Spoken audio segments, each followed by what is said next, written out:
Welcome into the best in true crime podcasting. This is True Crime Tuesday. I'm your host, Tim Dennis.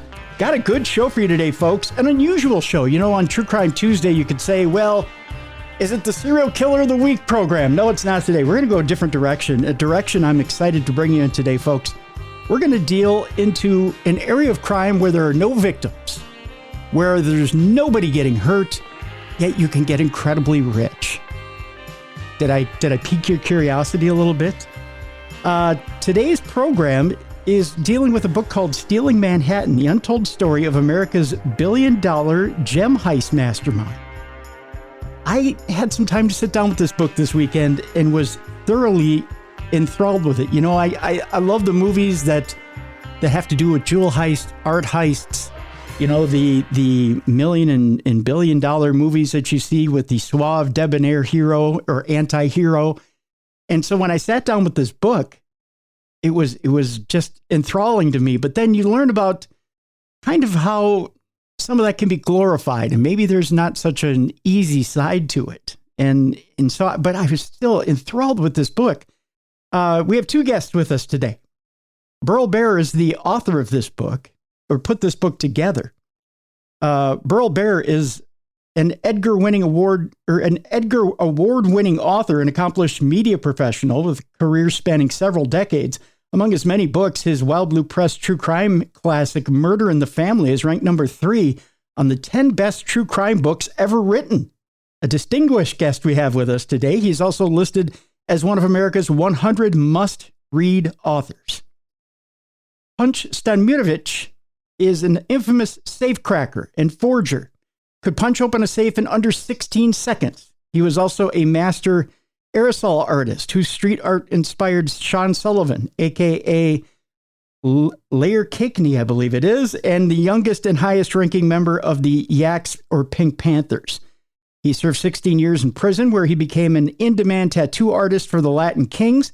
Punch was born to wealth and raised to be an exceptional diamond thief, but his true love was always art. After a period of criminal activity, he turned away from his life of crime and brought art therapy programs to America's prison. Let's welcome in to True Crime Tuesday, Burl Barer and Punch. Hi, guys. How you doing? Hi. Great. Hello. Thank you for having us. Well, thank you both for being here. I want to start this out slow, and then I want to build this up. Now, I want to start with you, Punch, and talk about the fact that you were born into this amazing life, which some people, I think, when we think of jewel thief or we think of gem thief, we think, man, what a life. I mean, to be born into a situation where you could be trained to be a jewel thief and be surrounded by not just riches, but to be put into an occupation. Is that the way I would put this? An occupation where you could get rich in a hurry, but you're also taking an extreme chance every time you go out there. Is the thrill really worth the risk? I guess that's the first question I want to throw to you. Oh, boy. Great question, by the way. And thanks for having us on the show. Thank you. If we can capture the essence of what Burl wrote in the book, it's like capturing lightning in a bottle. You know, for me to explain to you the amount of dopamine that you get from achieving something of this magnitude. Mm-hmm.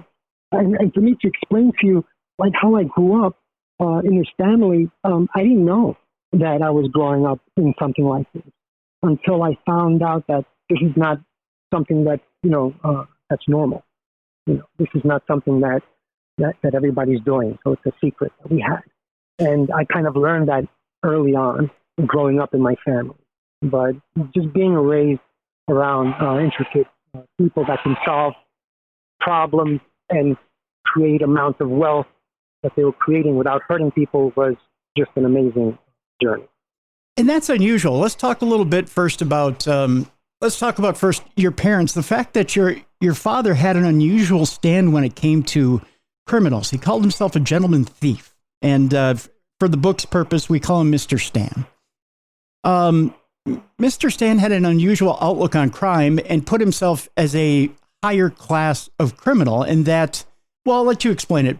Punch, what was his outlook on what he did? Well, in the way he explained it to me, that what we were doing wasn't bad because the people that were supposedly the victim were profiting heavily, not just one time, but multiple times, meaning 3-4 times the amount of value. And they used to receive, being that they're insured, and being that we never had contact with no people actually.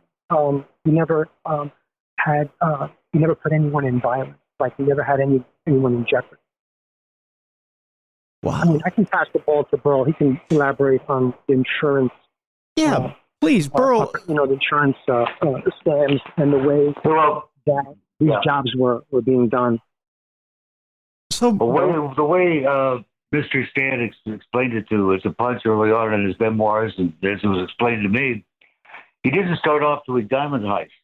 What he started off doing was the antique dealers were having a real cash flow problem. People weren't buying enough antiques, and it was a real problem financially for them. So they helped them out. They had to make sure they were insured, and then he would rob them. And they were insured for more money than what the stuff was worth, and they got paid within 2 weeks, and everyone was happy. Well, then he heard there was a protection scam going on in the Diamond District.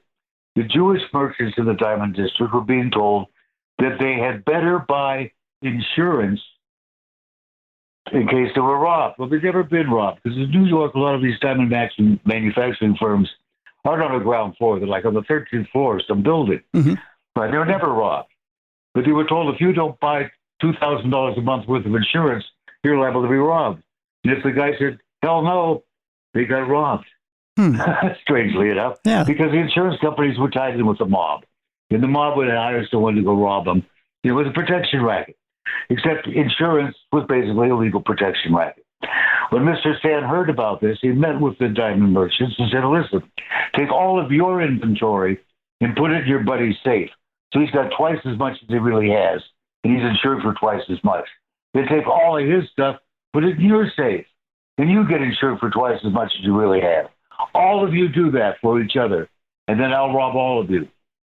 And you'll get twice as much money than you ever would have anyway, and you'll get it within 2 weeks. Wow. So, and that's why it's called the victimless crime. And it's still that way to this day.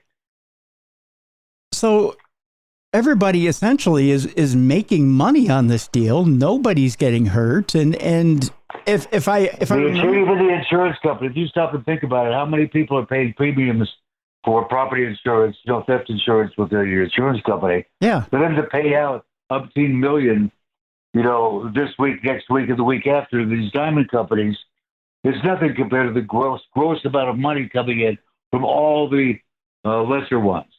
And being is that allegedly, I'll have to go allegedly so I don't get sued.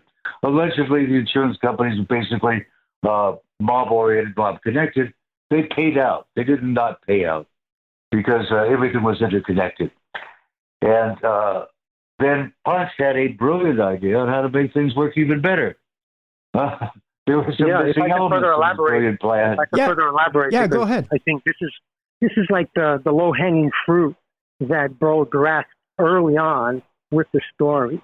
And I think this is what made it so appealing and attractive, equally charming. What I did was, my entry point to this was finding a person that was inside the company, security guard, and I personally got to that security guard and introduced him to my father, and that changed the whole perspective on what we were doing because now we had inside guys. He introduced me to his friends that also were willing to go on that other, to cross that line, basically for financial gain. And it worked out handsomely for everyone, including the NYPD and the investigating officers, whoever used to come to the heist after the heist. There was a tremendous amount of wealth left everywhere. And what we did, we elaborated and we touched on the insurance. And at first, yes, it was a big scam, and it finally got more sophisticated And as I said, as Burl said, that Mr. Stan, my father, he's the guy that grabbed this concept of getting your merchandise insured and making sure that you were insured. So like this, if you get victimized by these crimes, that you're not going to suffer financially, but it's going to be a gain. And this is why that district grew extremely strong for many years. I don't know if anybody can understand the concept. Well, let me flesh out. Revolving back into the community, back into the Diamond District. If you look at it today, it's a sad picture of what it used to be. Yeah, let me flesh out a little bit here, Punch, on some points that you brought up. You said that even the cops wouldn't mind so much. When you would go into, let's say, a safe, whether it be in the Diamond District or at a hotel safe where you were going through safe deposit boxes, you wouldn't take everything. You would leave a little bit behind. Now, the reason for that was not just because you couldn't carry everything, but also you would leave a little taste behind because you also had some crooked police officers that would take that little taste, wouldn't you? Well, you know what? I would love to attach myself to that one because, that's the most logical answer. In return, sometimes, people that are involved in these heists are nervous. They drop things. Things are not as smooth. Sometimes things don't get into the bag. Sometimes things wind up on the floor, and sometimes purposely or not. I can't I'm on a clock. I'm on a time.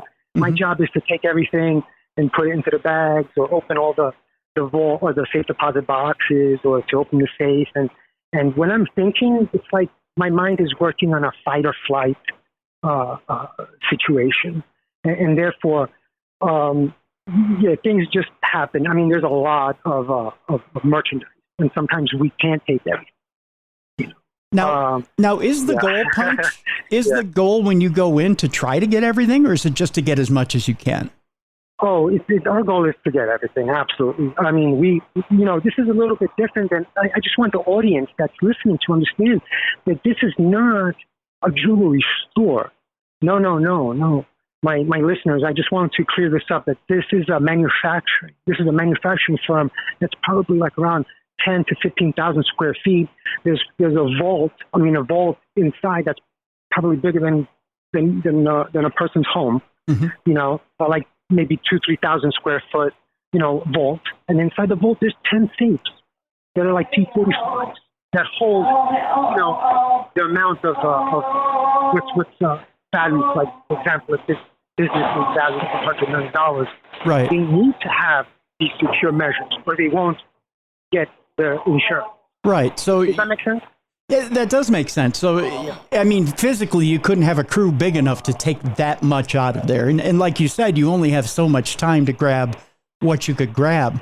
We always attempted to grab everything. But yes, as I said, sometimes, things do get sloppy, and sometimes the bag is turned inside out, and, you can't take the bag out because there's no handles, and you just have to, sacrifice it or something will come back. One of the instances that I came back, I got caught. I broke one of my own laws. There's certain things that I go by, and every time I broke one of my own laws, I paid for it dearly by getting arrested. Yeah.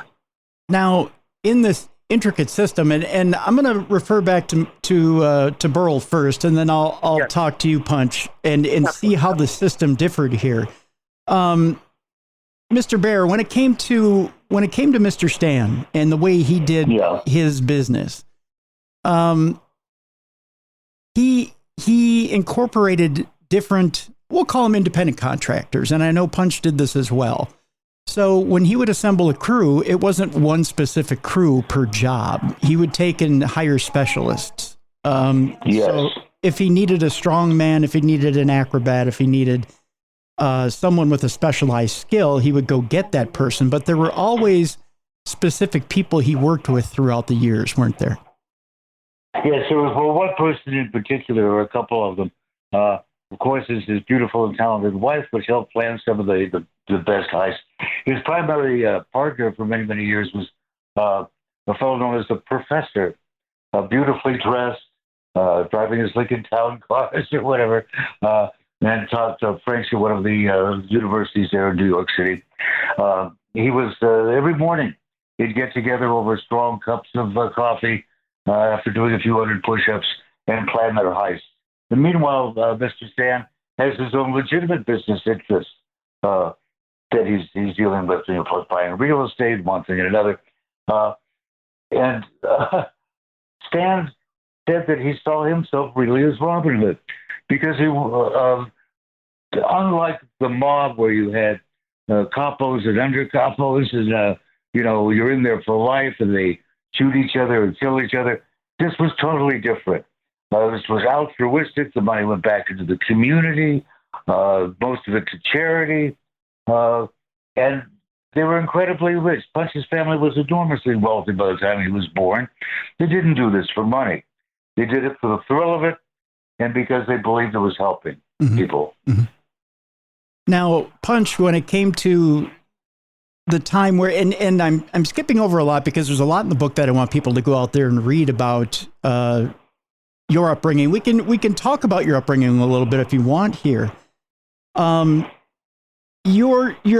father, Mr. Stan, wanted to bring you into the family business, and it was quite obvious. When did you discover yourself that, or when did you get that feeling that your father was grooming you for the family business?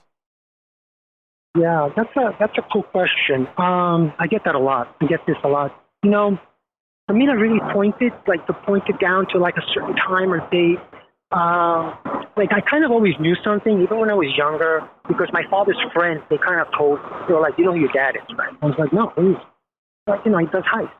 But, they said it in our language that we spoke, and it's very charming because there's like an actual kind of humor to all this because of what my dad was doing. It's against the law, right? But he's not getting caught. The guy, he never got caught. Mm-hmm. And people that were around him weren't getting caught either. It was kind of remarkable. And that's not because the authorities, they weren't focused or anything, but he just made it seem like it was Disneyland, to everyone. Mm-hmm. And he would get people that are legit. For example, like Squares, a person that never did a heist, that never did a crime, a person that never had a driver's, like a motor incident, like a parking ticket, like, 100%, a law-abiding citizen. And he would convert people like that because they would see how charming my father's life is, living in this utopian subterranean criminal world, right, in New York City. At the same token, what Burl Barer said about Robin Hood, that's exactly what this was. My father was Robin Hood, and we were his merry men. And we all did this because we knew the amount of wealth. Just one evening, hanging out with Mr. Stan, just opening the doors and pouring the cognac would earn you a small little fortune. Just being around us would earn you a small little fortune. And he was extremely generous, and not only with his time, but with finance. With the money, with the wealth. And the way he's seen it, easy come, easy go. The faster he made it, the faster he spent it. And he was always paying everyone's bills. He was giving to charity. And I kind of followed in his footsteps, with the charity. Mm-hmm. Because I don't believe a person today needs to have $400 million or $4 billion mm-hmm. in their bank account, mm-hmm. For them to love life and to do all the things they need to do. I think that's just, I can't see it. My father, I don't know if this is something that we should say now, but my father, he gave away everything that he had. Wow. So the only people that do that are saints. Basically, they die with nothing, they live in poverty, and charity is there. So what? Okay, fine. His avenue was being a master criminal, a criminal mastermind. And he was a boss. He was always a boss. He never had a boss, put it that way, which is very interesting. Burl, let me ask you this: when it came to Mr. Stan and just being so carefree and easy come, easy go with the money, did Was it because it was so easy to come by? And let me ask you this too. He also took his, he also insisted that everybody have a full-time job. And that's very much, very mafioso like that. Everybody should have another occupation. Wasn't his occupation also part of what he was doing in the gems and rare? Well, yes. Well, that's what's so amazing. He was the first and probably only, shall we say, gemstone thief to have 5 offices in the Diamond District. He wasn't coming from somewhere else. He's sitting at the top of the world. He's sitting on the top floor of the motel building in the Diamond District with 5 or 6 crews doing heists. And the perfect example would be Punch's first heist, which he could explain how you become a millionaire at the age of 15, where he brought in, $20 million on that heist, Punch? And you have to make a paper trail for each one of those items. Yeah. And it all went back for sale through Mr. Stan, legitimately. Sure. Right. Well, I tell you what, let's take a break. When we come back, let's find out about how Punch became a millionaire at the age of 15, which is beyond my scope to imagine. Let's get it. And we'll also talk about how Punch was pulled in a different direction from his father, because and the little bit of rivalry that's there between Punch and Mr. Stan. We'll talk about that as well, and how sometimes between fathers and sons there is that natural rivalry that pulls you away from what may be just what's working for everybody else. When we come back, we'll talk more with Burl Barer and Punch about stealing Manhattan, the untold story of America's billion-dollar gem heist masterminds. We've got a link to it in the description of this program. We encourage you to go get the book during the break. When we come back, how did Punch become a millionaire by the age of 15? That's coming up next on the best in true crime podcasting. This is True Crime Tuesday. Welcome back to the best in true crime podcasting. This is True Crime Tuesday. I'm Tim Dennis, your host. Our guest is author Burl Barer and Punch. Our guest Punch, who is the subject of this book. Again, we're talking about some fascinating stuff. The art of gem heisting or jewel thievery, high-end jewel thievery.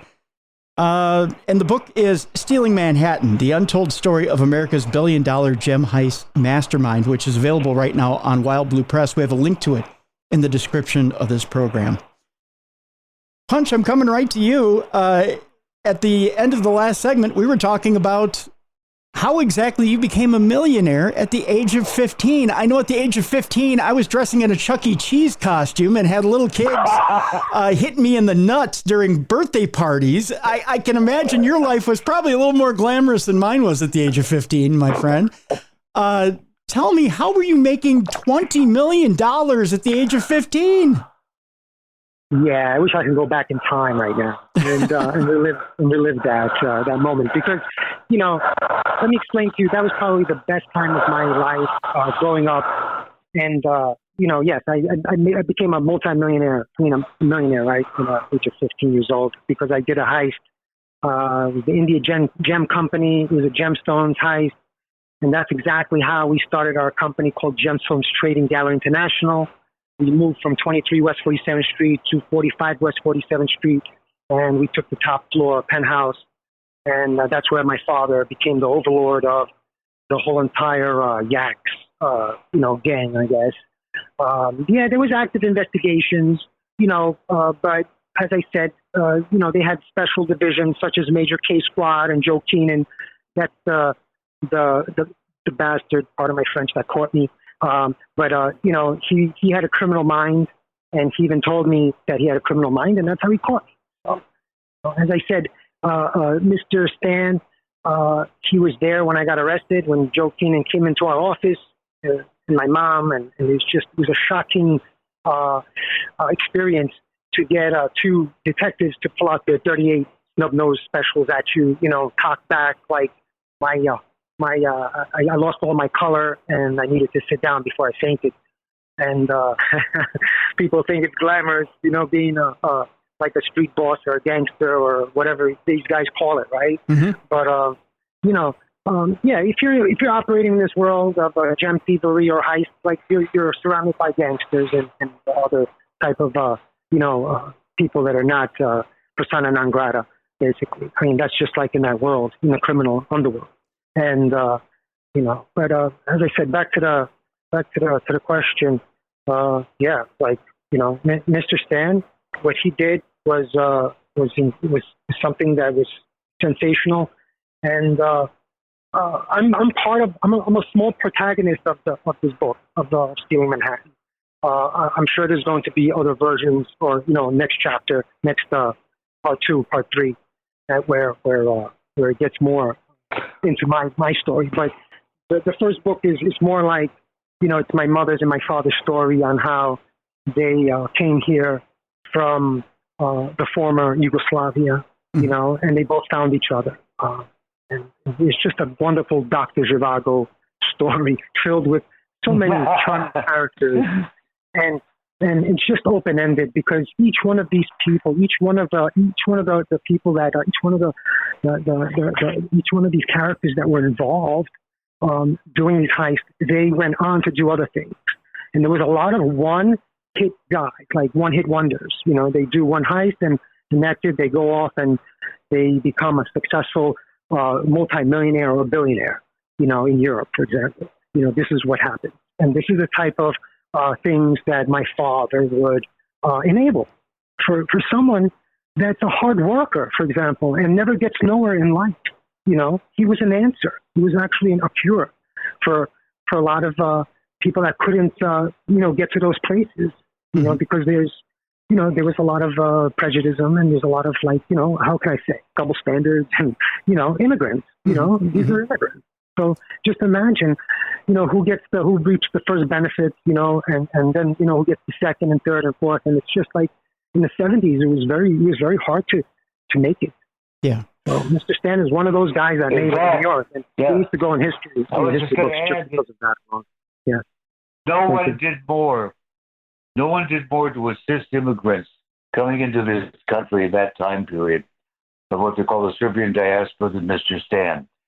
People would come. I mean, he's truly a folk hero, admired worldwide for what he did for immigrants. If you needed a job, you got a job.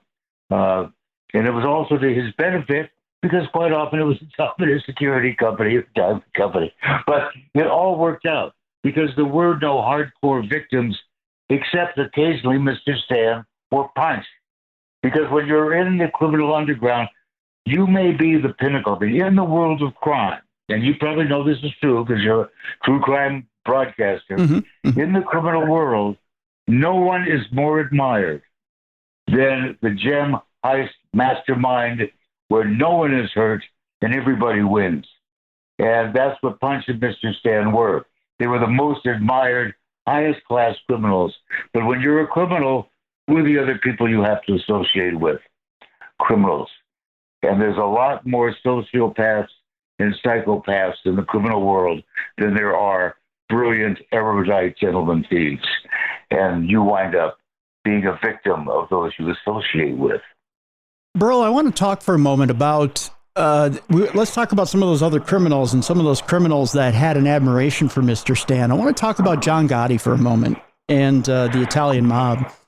And the fact that they did have this admiration for Mr. Stan and how that flirtation, I think, and it wasn't necessarily an alliance. There was not really an alliance there, and correct me if I'm wrong.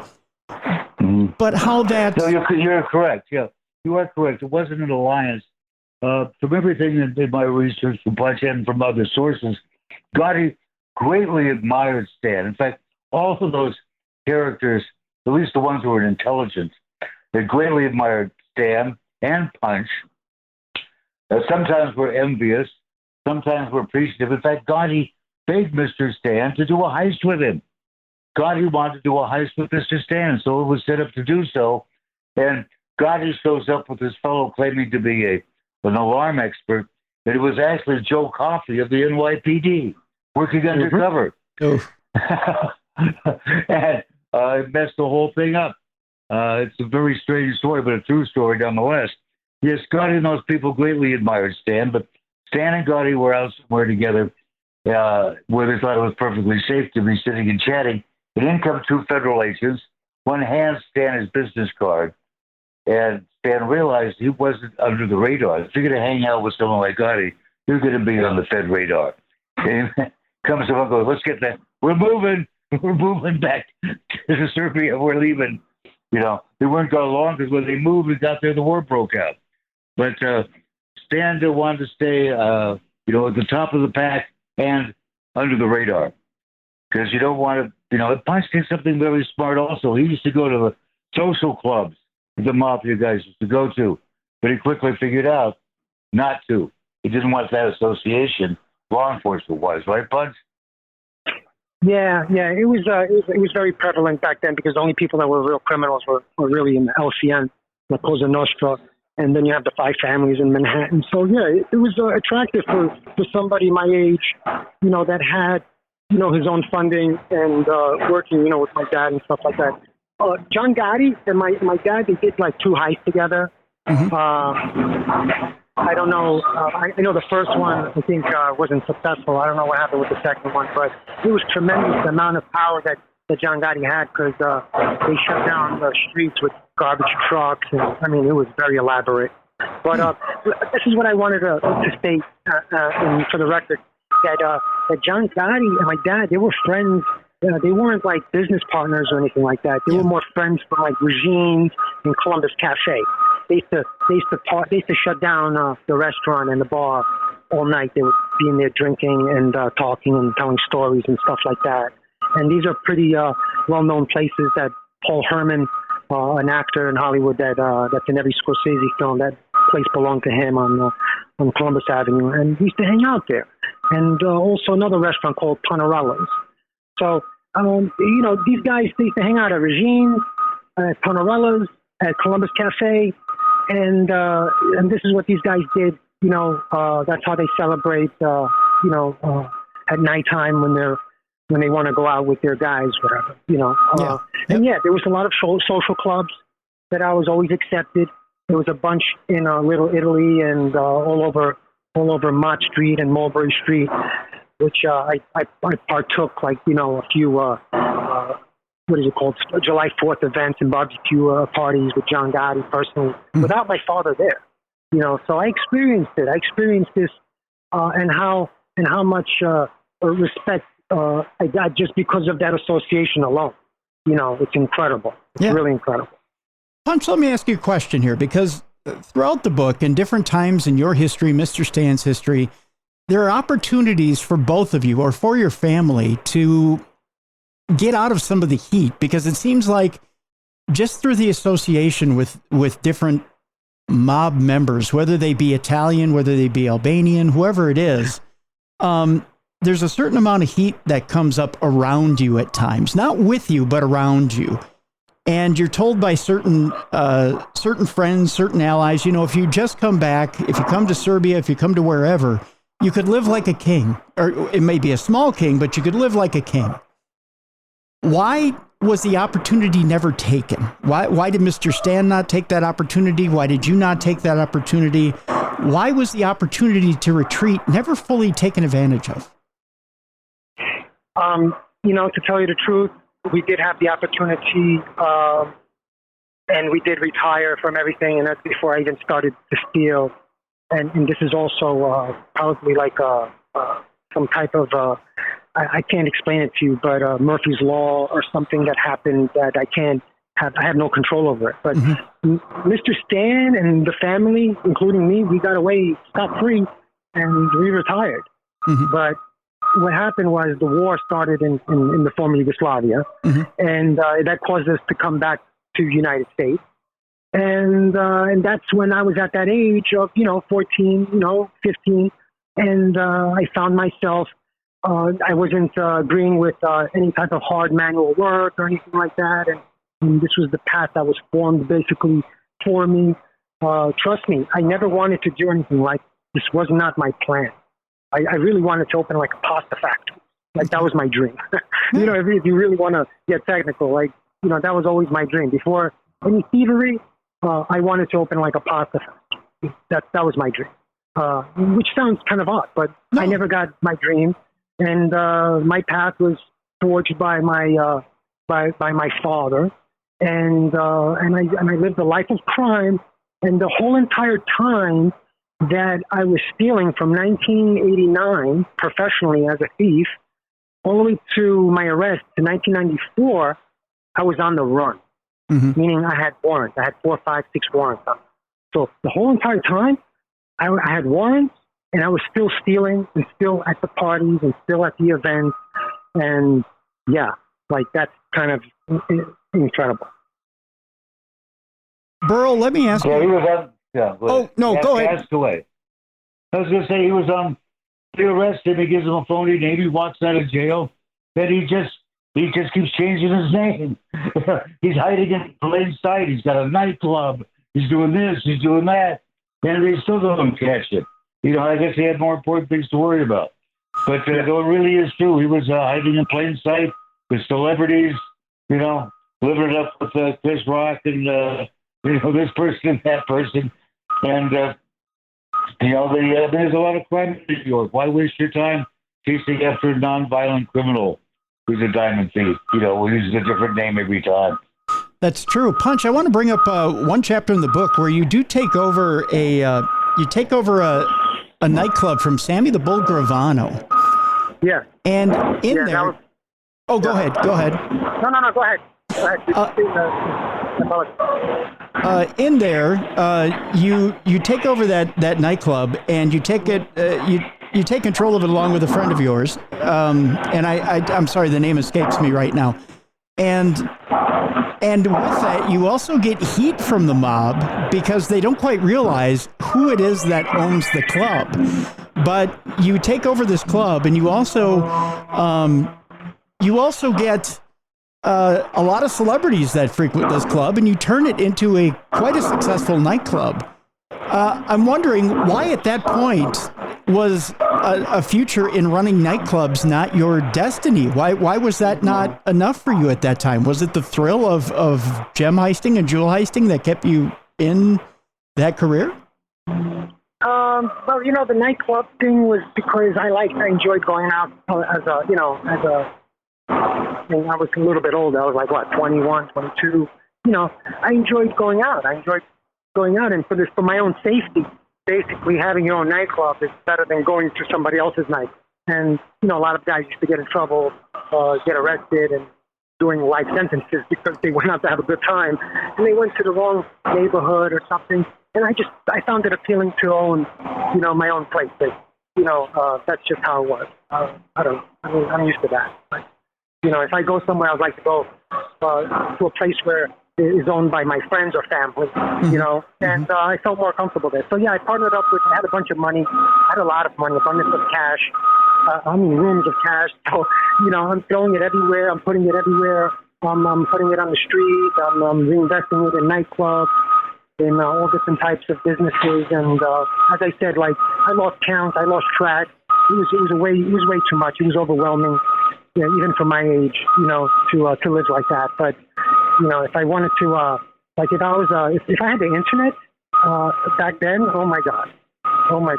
Yeah. I could imagine the type of life that I would be living, But, as I said, everything was a secret back then. I don't think I could even, be online, basically, from things that I was doing. Well, that brings up an interesting question, Punch. Now, we talk about the age of the internet and different things that weren't around when you were gem heisting, jewel heisting. I do have to play a what if game here with you. The way things were done, the way that even I'll say security companies communicated back then has to be a lot different now than it was back then. There was a lot of manual communication between security companies, the police department. I got to think that the time between alarms going off, communicating with a police department or a security company, that time has got to be just shut down to almost nothing now, isn't it? No, it's actually opposite. It's actually worse. Yeah, the security is really poor right now. It's really worse than. Yeah, it really is. Really. You would think. I mean, listen, they got lazy because there's cameras in it. Okay, that's the reason. There's cameras everywhere from point A to point B to point C to point. So that's where the struggle is. That if they do find a suspect or something, if they do find a trail, it's going to lead somewhere if everything is, under cameras and surveillance. And that's where the tricky part is. So if you could evade that part during the heist, it's poor security. They're slower than before. I used to find the slowest guys that would respond to, there's different zones before. Can I get technical for a little bit? Sure, yeah. Okay? All right. I want the audience to understand, yes, before there was internet, we were riding on direct wire and radionics. There are two systems, and it's over the telephone. So over the telephone. If you knew how to master the telephone wires and find the alarm systems, then you can secure and do it manually and shut them off. But it's very hard. It's a painstaking work. It's like, you have to be a surgeon, basically, and it's just a lot of parts, a lot of moving parts. But what I did was when I had those guys that worked for me from the actual company, from home security, we would break into homes, into actual security company, and then we would get onto the screen, which was networked with all the other security companies, and I would put the reason why I'm shutting off the bill is because this person did not pay their bill. And I would have a code that was the vice president code that I found through my investigation, and it would authorize me to change anything. So I would shut them off, and that's called the runaway. And so Friday night at 8 p.m. all the way to Monday morning, their alarms would be on runaway. Oh, wow. And I could work there for 3 days, plunging and opening and reaping the benefit of my crimes, basically. Wow. Yeah. That's pretty ingenious. It's a victimless crime because we're not hurting anyone. We're not coming in with guns or anything like that. And even when I was breaking into the home security, we would send out the guards because we would take a slingshot or a BB gun and break some windows, and then the security people have to go there and wait till the owner comes. So if there's only 4 people working, we'd do this and get everybody out of the actual security office. Okay. And then I would go in there because I would know the codes and, you have inside guys, right? So I would know the codes to press to get inside, to get on the computers. And that's another way I got caught because I was wearing a vest that had in the back Daytona diesel, but I had blackface on and a hat. But Joe Keenan remembered the vest and he arrested me because of that. Oh. Yeah, he was on the video. Yeah. Oh. And so I was wearing a piece of clothing that was kind of like you couldn't get it. It was very one of a kind piece, basically. There was only a few pieces made, and he got me like that. And he was going into my building, into the jewelry office, and I was going out. And Burl did a tremendous job elaborating the relationship between Joe Keenan, Major K Squad, and myself. Burl, so it seems like Joe Keenan had I hate to use the pun here, a keen eye for what it was exactly that Punch was wearing, and immedately saw who it was that did the crime, so to speak, and came right after Punch. Before I get to you, Burl, I do want to ask this. Now, Punch, obviously you did things a little bit different than Mr. Stan did. Now, you learned some basics from Mr. Stan. Tell me how your technique differed from Mr. Stan's, not only better, but for the worse in that scenario. Sure. Well, my technique would get me a lot of time if I get caught. It was a different patagram. What would happen is, like, I wanted to get quick money, fast money, instead of the patient money that would come with somebody that's more mature, somebody such as my father's age, that he's a fisherman. He used to take me fishing all the time. Mm-hmm. And he used to teach me the patience of fishing. And this is his education, that he taught me. And myself, I was a child of the street and speed and movies. And I wanted to be a cowboy because I had courage, to use a weapon. And when I used a weapon, I only used it to scare someone. Okay. So I would use fear tactics.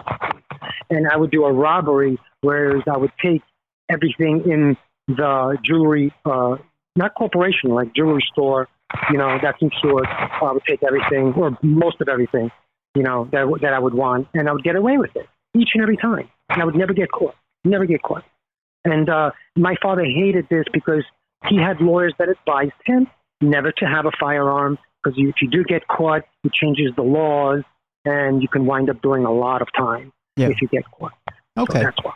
Okay. So, Burl, Yeah.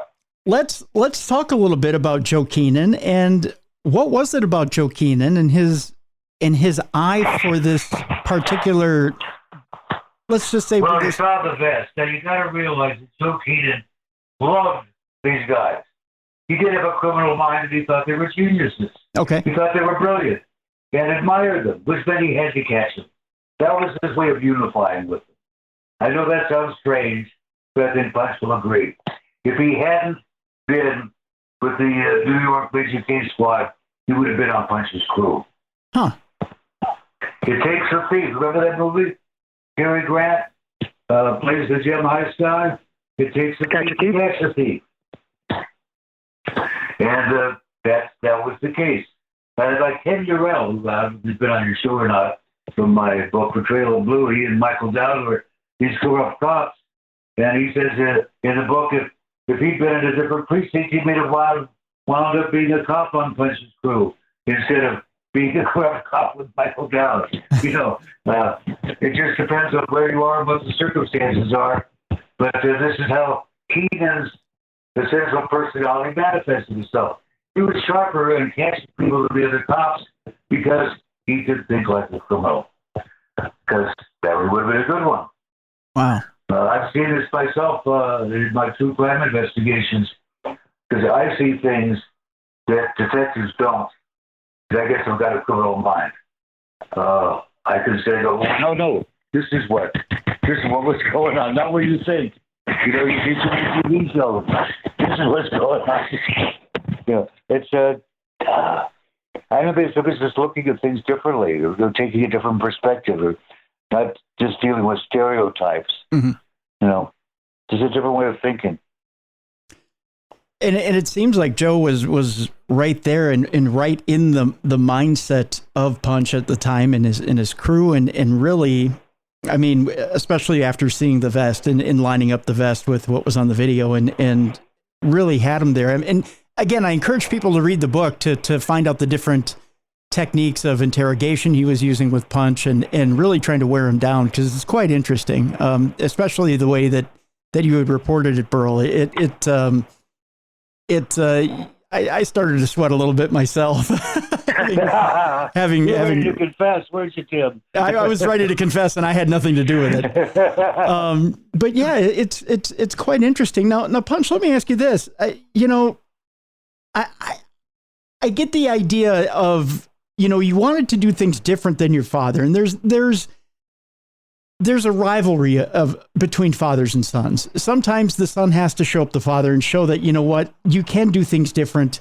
I have a feeling that if I do it my way, I can do it better than you. I can be better than you. And your mother always contended, and it's in the book, that Mr. Stan was always the best. Did this get under your skin enough to want to show your mother that you could be the best with your own technique? Did that keep you from using Mr. Stan's technique and wanting to use your own? It gave me a lot of psychological problems, put it that way. You know what? This is the part where the baby gorilla beats up the big gorilla.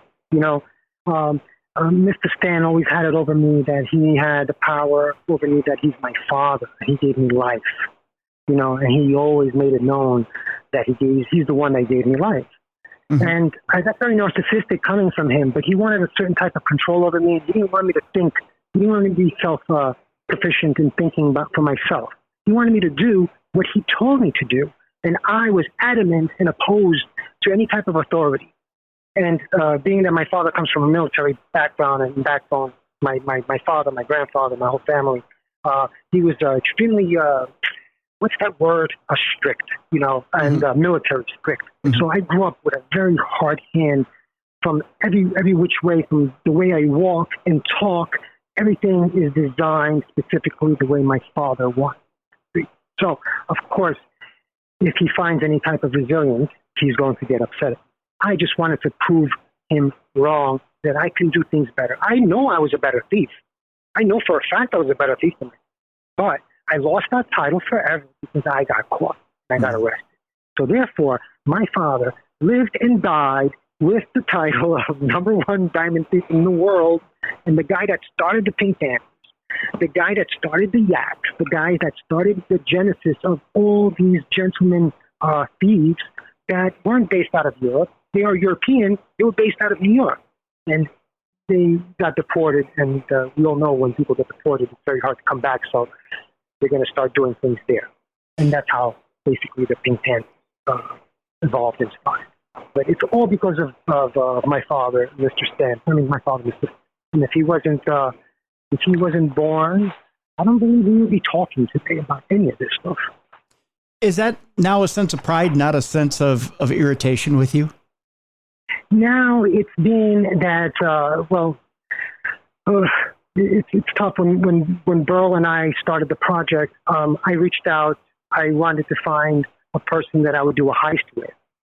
And if I would want to do a heist with someone, I would go to the person that's best suitable to work with me to accomplish my task, right? So I'm gonna go to an expert. And this is why I felt Burl Barer was an expert, because not only of the way that he writes, but also the undertone and what I'm thinking.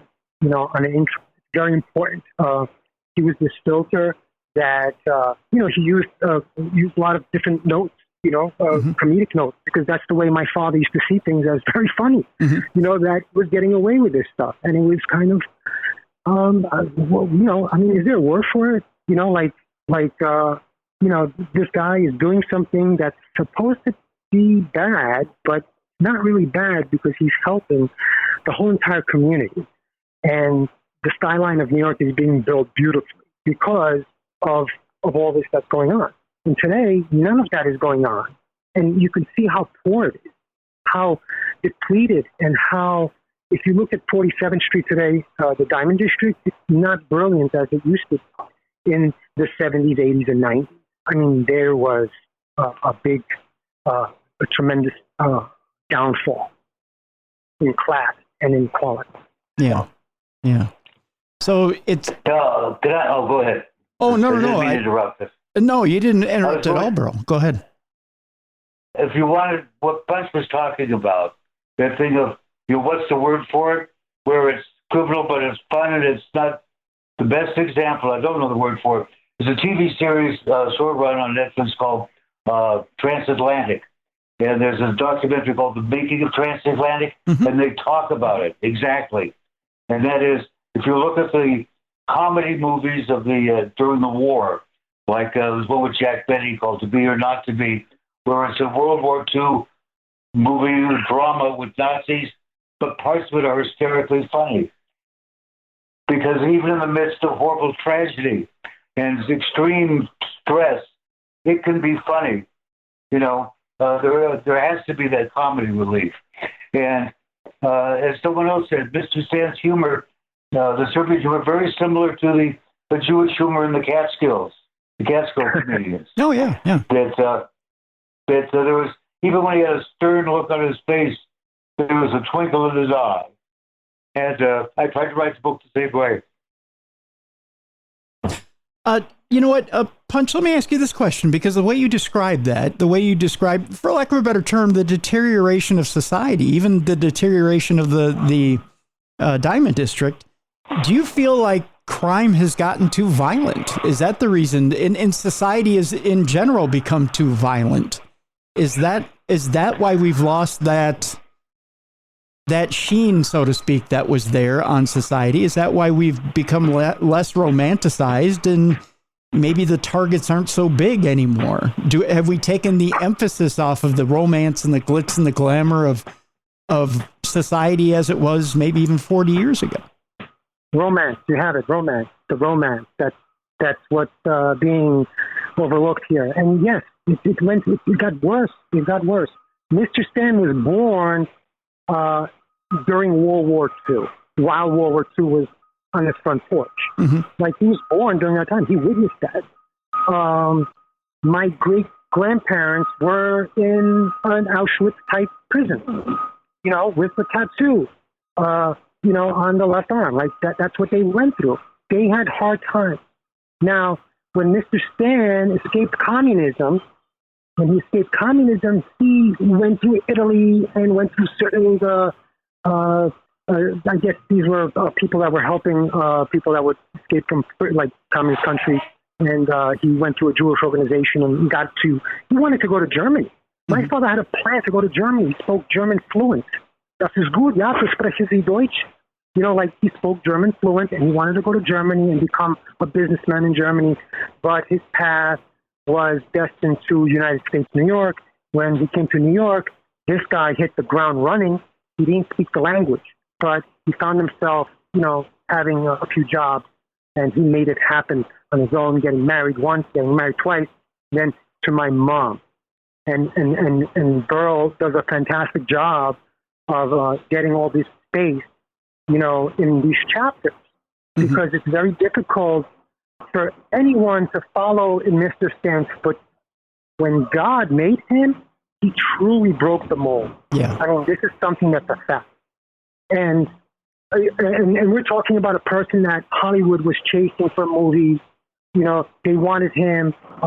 He was so charming that people were in love with my father in every shape and form. Like, they really wanted him. And whatever my father touched or did, he found success.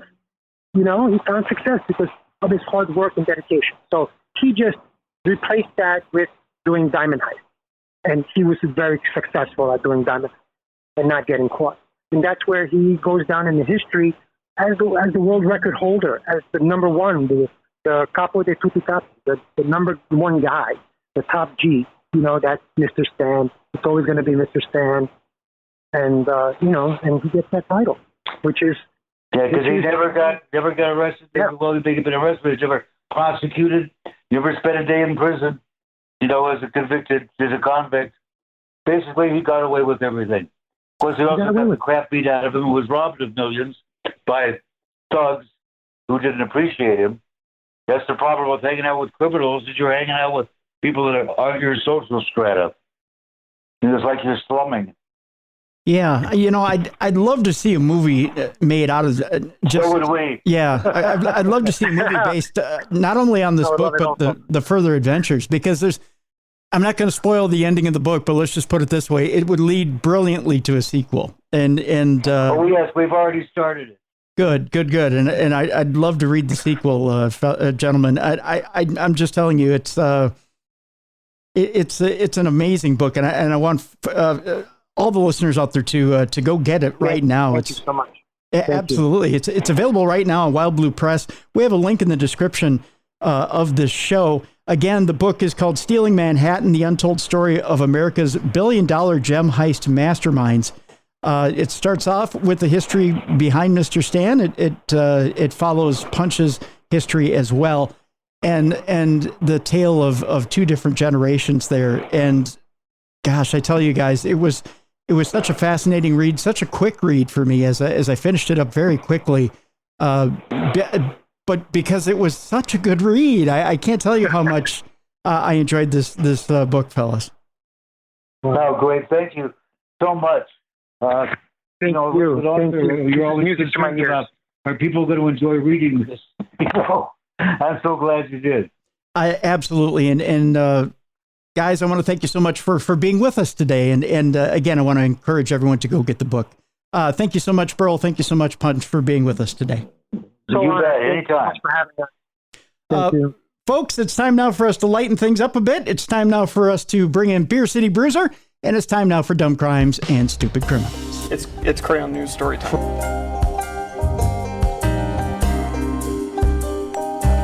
What happened with this dude, Christ Bearer? I heard he cut his penis off and then jumped off a balcony. Suspect pulls gun from butt, shoots twice at Denver police.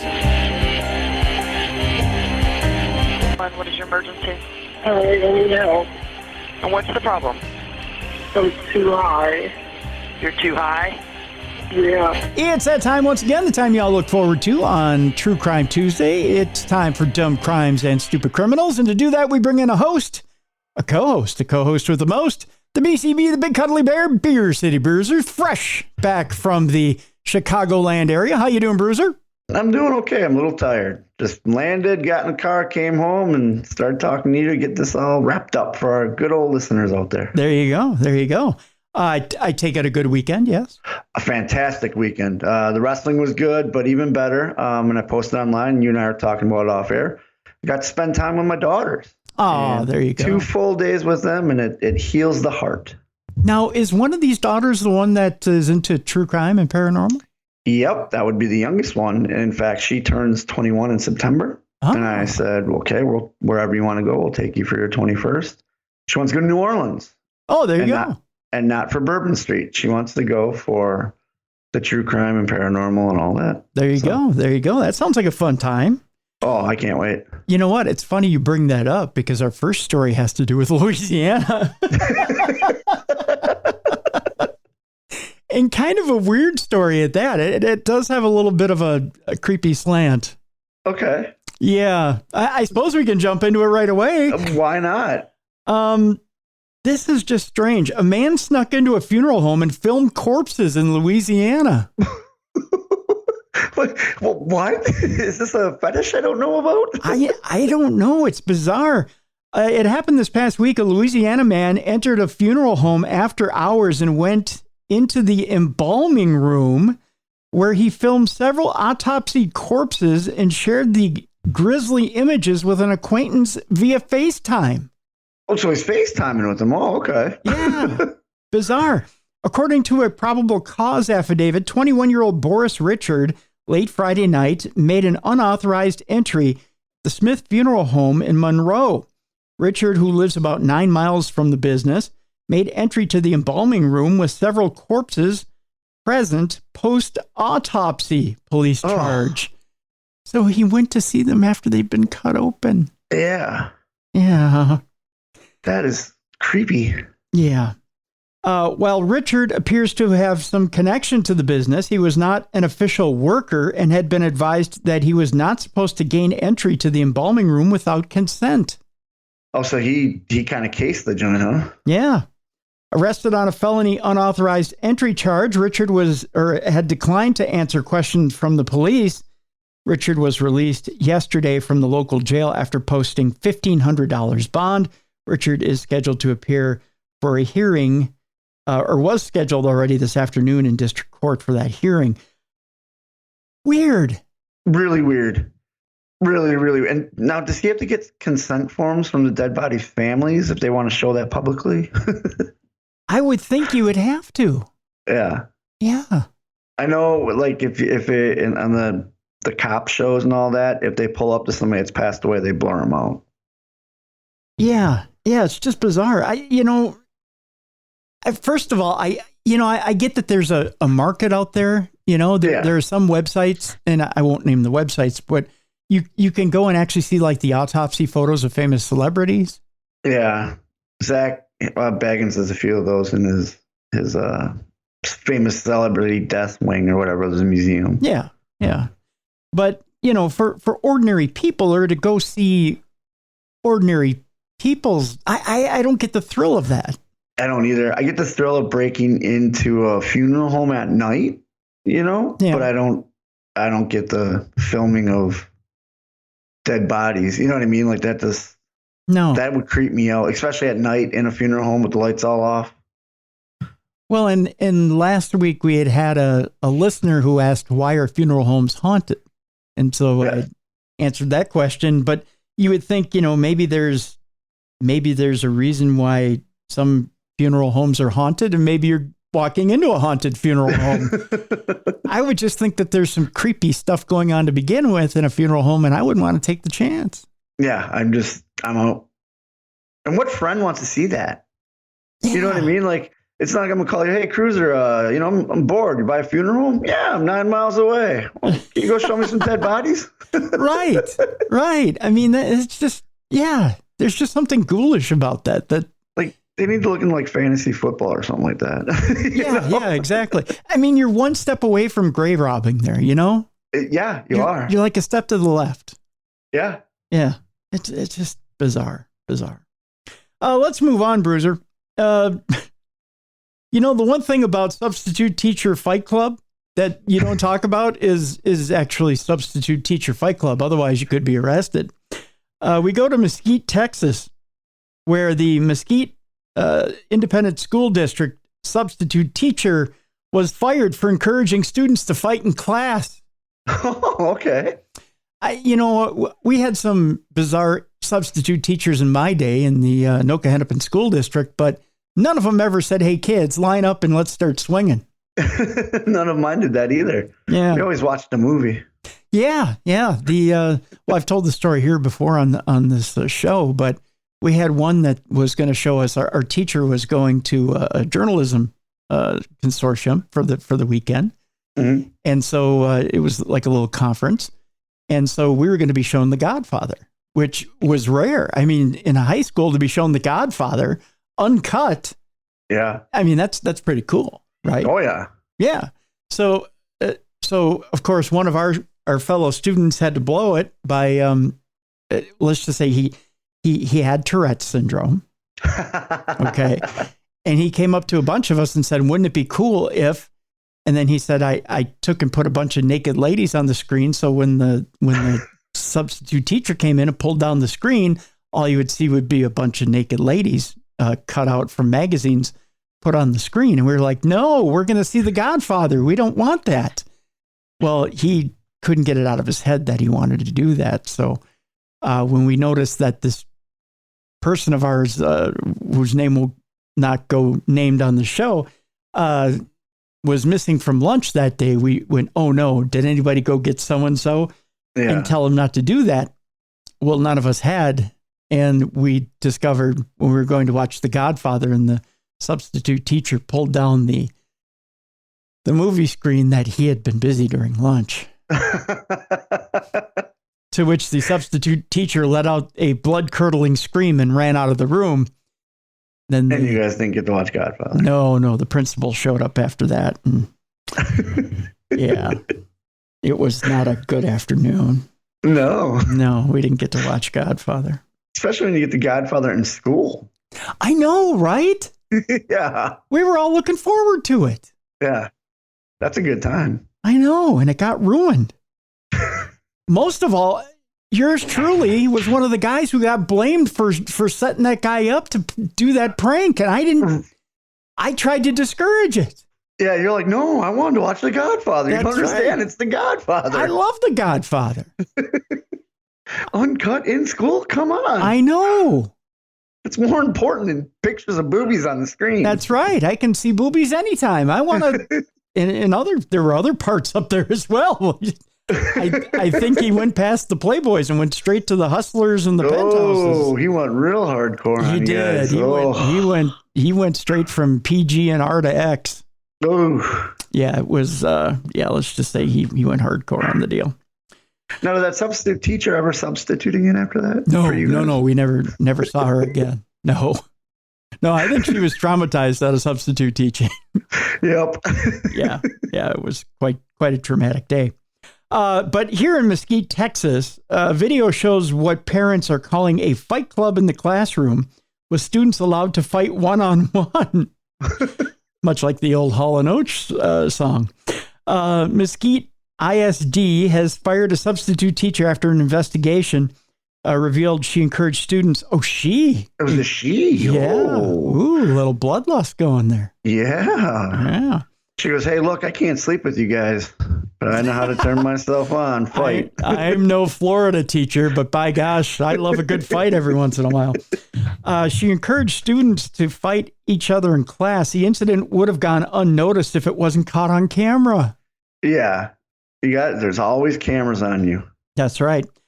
The quote here is, I was devastated. I was like, I couldn't watch the full video, said Beatrice Martinez, whose daughter recorded the incident. Snitch.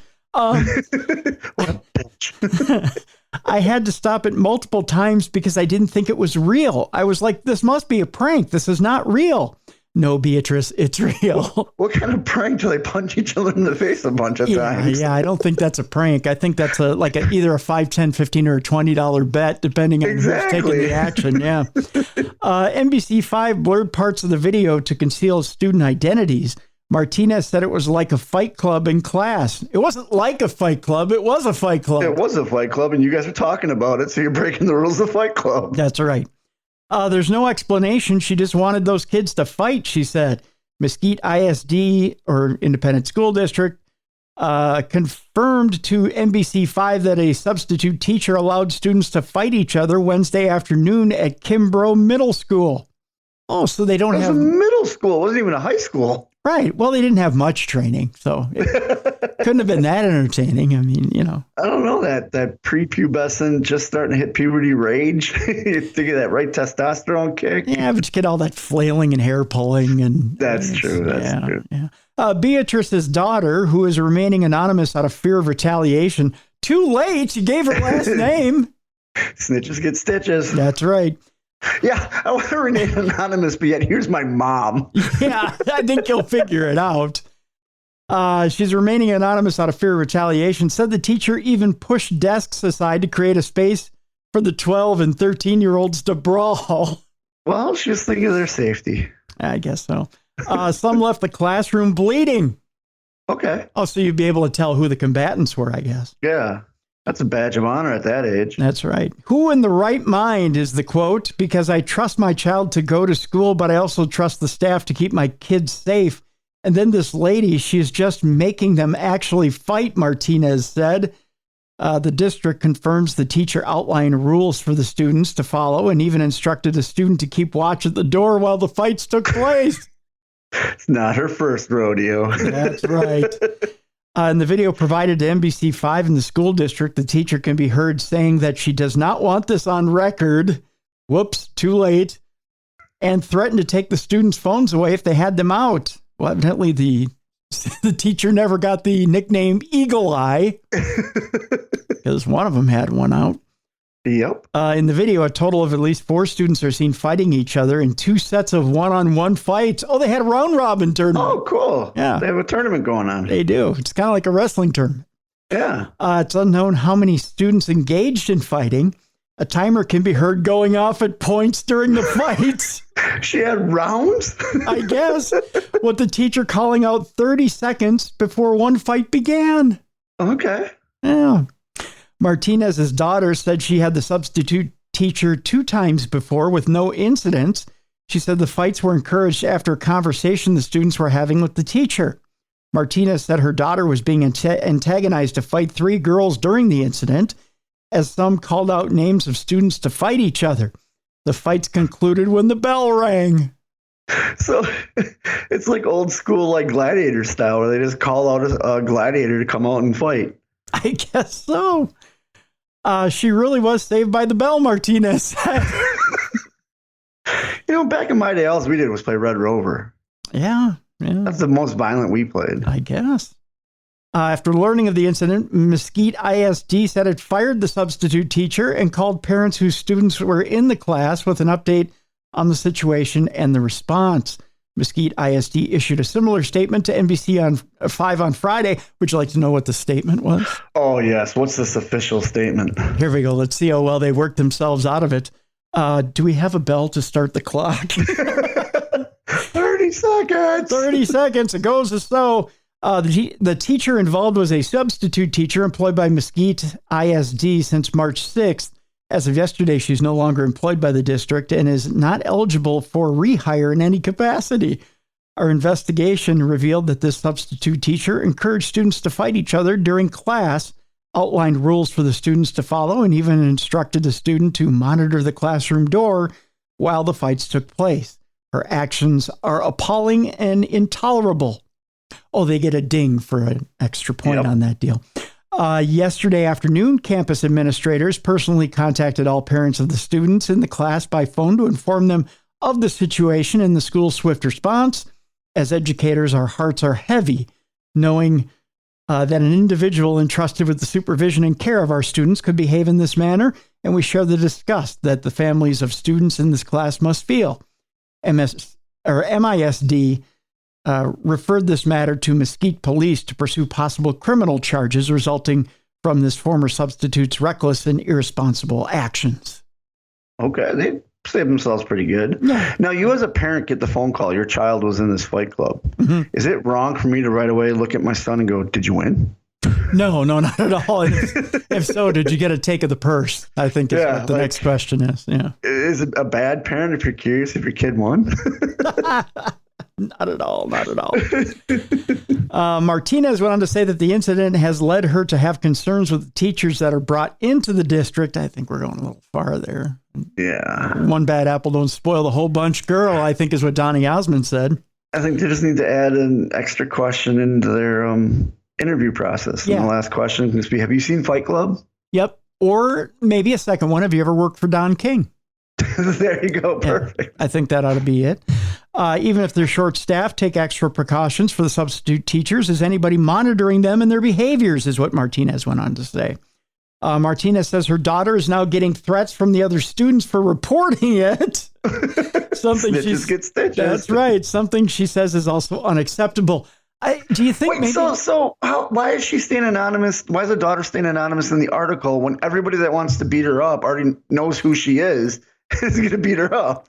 Like, what is she hiding her identity for right now? I don't know. Maybe they were making a profit off the deal. Maybe.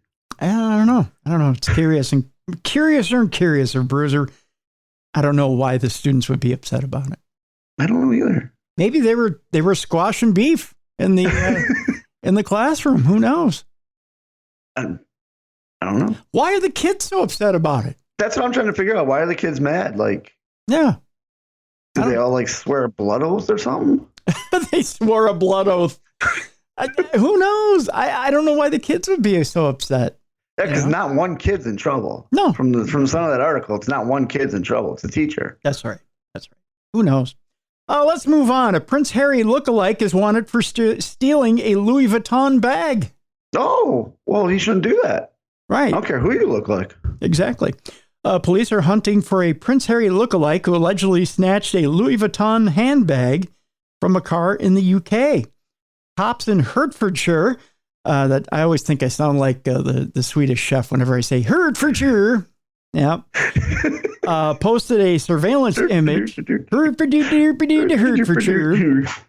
Posted a surveillance image of a ginger-haired suspect on Facebook over the weekend after he allegedly smashed in the car window and took off with the designer bag. The post quickly went viral after social media users started pointing out the alleged bag thief's striking resemblance to the Duke of Sussex.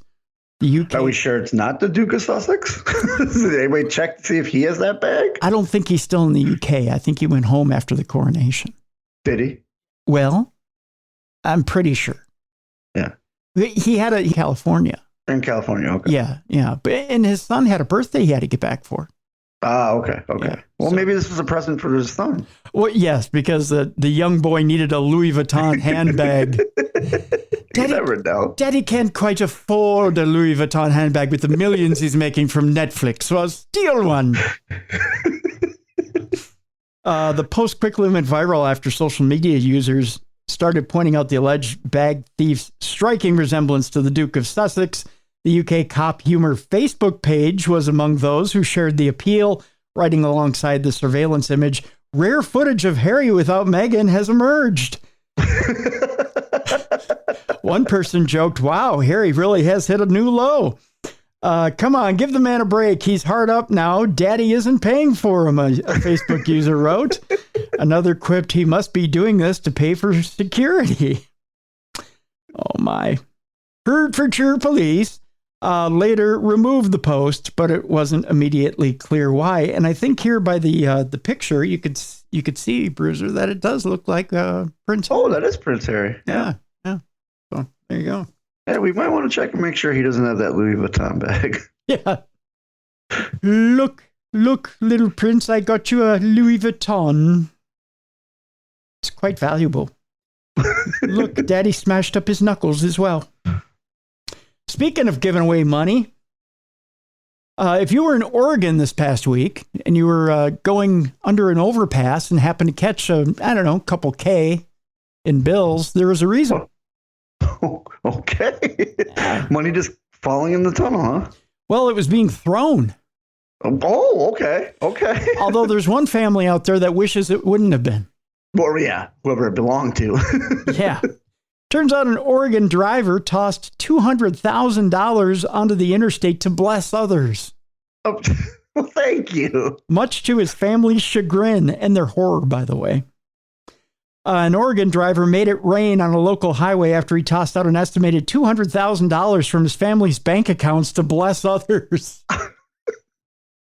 I just picture while he's making it rain, his wife just hitting him in the back. Stop it! Stop it! That's mine. That was going to go towards a Louis Vuitton bag. Prince Harry's got the hookup.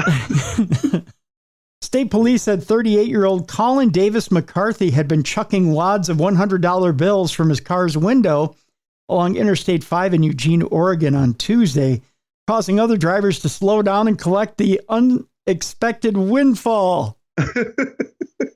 Gosh, that never happens in Minnesota, I tell you what.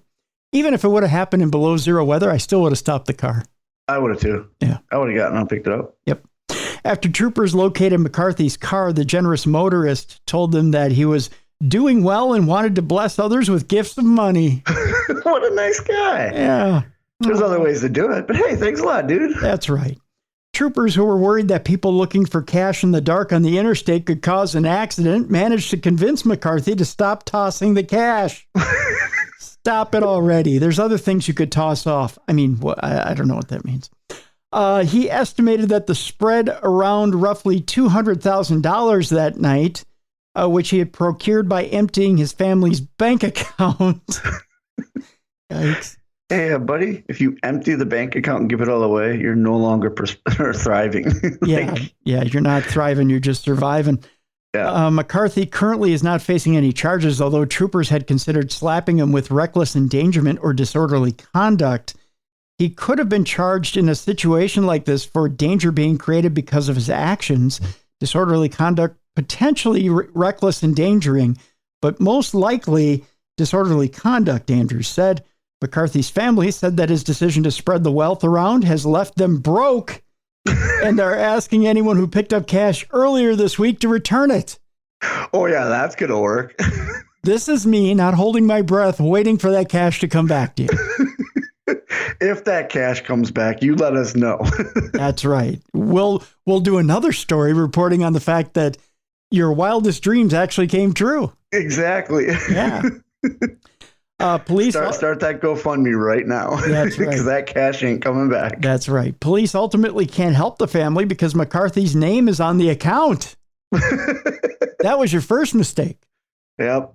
I have a feeling this guy's getting divorced. That's right. Because it's shared, they both have equal interest in the money, Oregon State Police Lieutenant Jim Andrews went on to say. So there you go. Jim's just doing his job. That's the right. wife's. She's going to leave that husband, I tell you. Yep. In other words, easy come, easy go.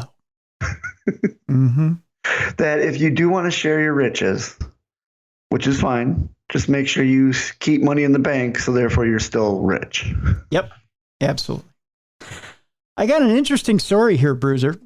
There's a new Florida Man TV show coming to Netflix. There is? Yes. Okay. It's being brought to Netflix by a man by the name of Edgar Ramirez, who says he's just having fun with a popular meme. That Florida Man TV show is not going to make fun of Florida Man. And if you believe that, I've got a couple $100,000 I'm going to throw off a bridge for you. Along with a Louis Vuitton bag that you got personally from Prince Harry. That's right. The new Netflix series Florida Man may be a play on the popular meme about wacky news stories out of the Sunshine State, but it's not a TV show making fun of Florida. Yeah, right. Edgar Ramirez says his new series Florida Man, now on Netflix, may share a name with the popular meme of the same name, but it's not making fun of its state or its residents. It does not make fun of that. It has fun with it, which is completely different, said Ramirez in an interview. No, it doesn't. You just say that because you're the one making fun of them. You're not them. Exactly. In Florida Man, the TV show, Ramirez plays Mike Valentine, an ex-cop from Philadelphia who falls from grace because of a gambling addiction. He also still owes a big debt to a local mob boss played by Emery Cohen. so he often has to do his dirty work. On his orders, Ramirez's character begrudgingly returns to his home state of Florida to track down his boss's runaway girlfriend, played by Abby Lee. What he intends to be a quick trip turns into a wild treasure hunt that opens a Pandora's box about his past. It's funny, but it's dark. It's offbeat. It's strange. It's weird, Ramirez said. The absurdity of the situations is where the comedy lies. He says Valentine is one of those people who believes he innocently finds himself in absurd situations, but in reality, he courts it. He's very dramatic. I think he foolishly thinks the way to get out of chaos is by creating more chaos. He believes that he can outrun the ghosts of his past, he said. Despite its title, Florida Man is filmed in North Carolina because why take it to a genuine location?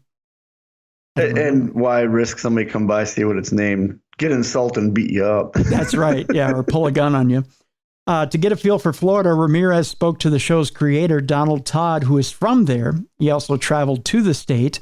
I went to places that inspired the story to look at the characters, the atmosphere, and the air and the mood that inspired the show, he said. Before he ever went into acting, Ramirez worked in journalism in his home country of Venezuela, which is just like Florida, and says that desire to learn about people and things is still within him and serves him today. Maybe it has to do with my journalistic background, I'm interested, he said it in a Minnesota accent. Yeah, he all of a sudden became Minnesotan. Exactly. I'm interested in the human experience. I'm a very curious person, he said. That curiosity is a driving force of everything that I do, not only as an actor, but in other interests that I have. So there you go. Florida Man on Netflix. I'm going to check it out. I'll do a report. Okay. Yeah, please let us know what you see, Bruiser, and if it's... I'll see if it doesn't make fun of the Florida Man stories. Meanwhile, we have a Florida Man to make fun of. All right. See? Well, yes. No, we're not making fun of him. We're just having fun. Oh, yes, we're having fun with him. Yeah, we're not making fun of him. It doesn't sound like this man had much fun. No. An 81-year-old Florida man is accused of a nationwide fraud scheme and fell for a romance scam, according to police. Oh, that poor guy. He just wanted love. Well, he scammed people, and then he got scammed. Is the way it happened. Bobby Crosby is the man's name. He faces a charge of scheming to defraud. We go to Port Orange, Florida, where an 81-year-old Port Orange man was booked on Thursday after investigators said he played a role in facilitating a nationwide series of scams dating back to 2021.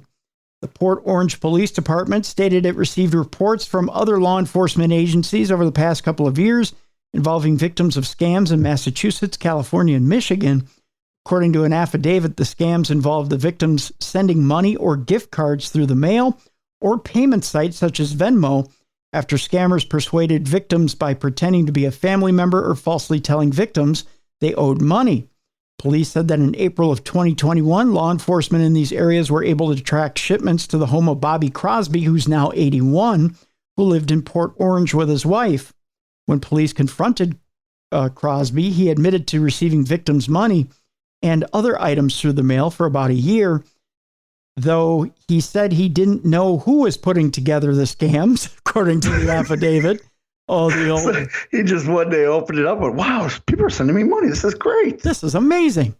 However, Crosby said he was receiving the money on behalf of a woman whom he met through Facebook Messenger the year prior. Detectives explained that Crosby deposited most of the money he received into his local bank account, and he typically withdrew the money to forward to Bitcoin accounts provided by the Facebook Messenger contact. According to police, Crosby asked police several times for the address of one of the victims so that he could return their money, though police were unable to provide him with the information due to the investigation. At this time, Crosby was not arrested, according to court records.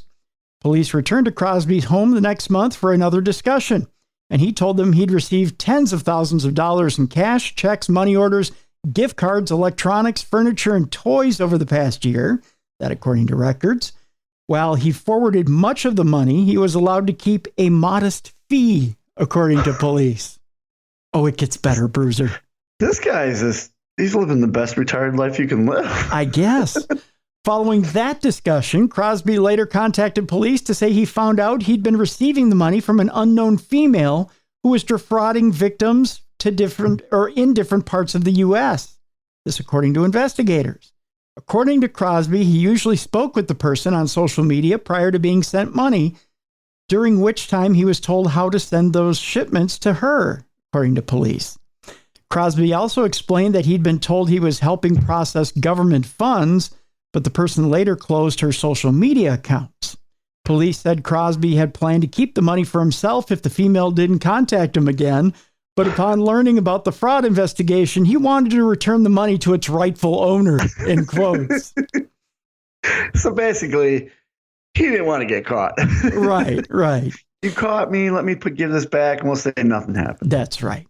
Police said that most of the money received by Crosby had already been forwarded, though they were able to receive $11,000 from Crosby to return to one of the victims.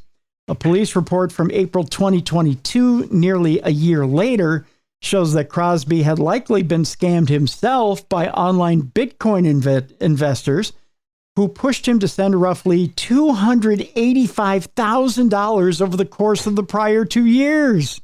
Wow. Yeah. Oh, man. I think he was doing a little bit of scamming. Yeah, just a little bit. That doesn't magically show up in your mailbox. No. In September of 2022, police in Texas contacted Port Orange police over another fraud case, this time with a victim sending $6,700 in cash to Crosby's home after being falsely told she would win a big prize. Police interviewed Crosby again at his home in October of 2022, learning that his wife had died and that he was now forced to put his home up for sale due in part to financial troubles. He told police that he had no nearby family and had to take care of himself. Crosby admitted to receiving victims' packages, though he again stated he didn't know who was conducting the scams. This according to police. The affidavit shows Crosby was continuing to forward the money he received to someone else via Bitcoin transactions, just as he had done the year prior. According to Crosby, he had found someone on a dating website who was responsible for sending these funds over. The account had told him they received an inheritance and wanted to move in with Crosby. Text messages between the account and Crosby show he was forwarding thousands of dollars he received in the mail from fraud victims. The account says this in the text message. Are you ready? Yeah. Okay, honey, please you might get a package by Tuesday from FedEx, and I want you to help me send it as soon as you get it. Okay, my love? Crosby says, how much? The account says $5,500. Crosby says, can you get some through and share with me? I am desperate. Account says, it is not mine, honey, but am working on something very soon for both of us. Crosby says, I have about $200 left in my bill paying account, and I got multiple bills that I have not paid yet, one of them for $800. Crosby says, well, you see my income. I now get $1,647 a month Social Security, and then every 6 months I get about $400 to $500 every 6 months. And then I have another source. I'm in partnerships with someone, and they're supposed to be paying me $3,000 a year for my interest in this business. So that's it, and have a little bit of pocket money, but very little. I think probably $30 or $40. I was just letting you know right up front what I'm facing. Crosby says, okay, I'll get back with you. Account says, okay, babe. Account also says, you said you need about $200 to pay some of your bills. Crosby said, I said that I had $200 left in my bank account and I need $2,000 or $3,000 to pay some bills. Account says, that a lot. Crosby says, yes, it is. Other conversations show that Crosby had continued to forward money to the account as his financial condition became increasingly worse. Crosby then returned a cashier's check to police for $15,000 that he received in the mail from a fraud victim. In the months that followed, investigators found that the police to whom Crosby forwarded money were based out of Nigeria, that according to court records. Investigators said Crosby had transferred more than $634,000 between June 16th and December 17th of 2020 and 2022, respectively. Oh my gosh, this guy was no wonder he was scamming people. According to the affidavit, a warrant was later issued for Crosby's arrest. He was booked Thursday, and faces a charge of organized scheme to defraud and is being held on $50,000 bond. He'll probably never go to prison with his age, but he'll be on at least monitored. You would think. Now, there's people in the comments of this article saying, let him free. Poor man was being scammed. He was scamming other people. That's how they found out he was being scammed. Right. If they wouldn't have found him, he would have never known he was being scammed and still would have been being scammed to this day. Even if he's being scammed by somebody he thinks he's in love with, his wife was still alive when he was doing this stuff. Yep. I mean, come on. I said, he won't see prison because of his age, but he needs to be monitored constantly. And he scammed people out of $634,000. I'm curious as to what his job was before retirement. You know what I mean? Because like scamming people, that's a process. I'll tell you what it was. It was Wilford Brimley's double. He just didn't have the mustache. That's a little old man. That is big little old man. He's a bigger gentleman. He is, yeah. Kind of looks a little like my grandpa Lasker, to be honest with you.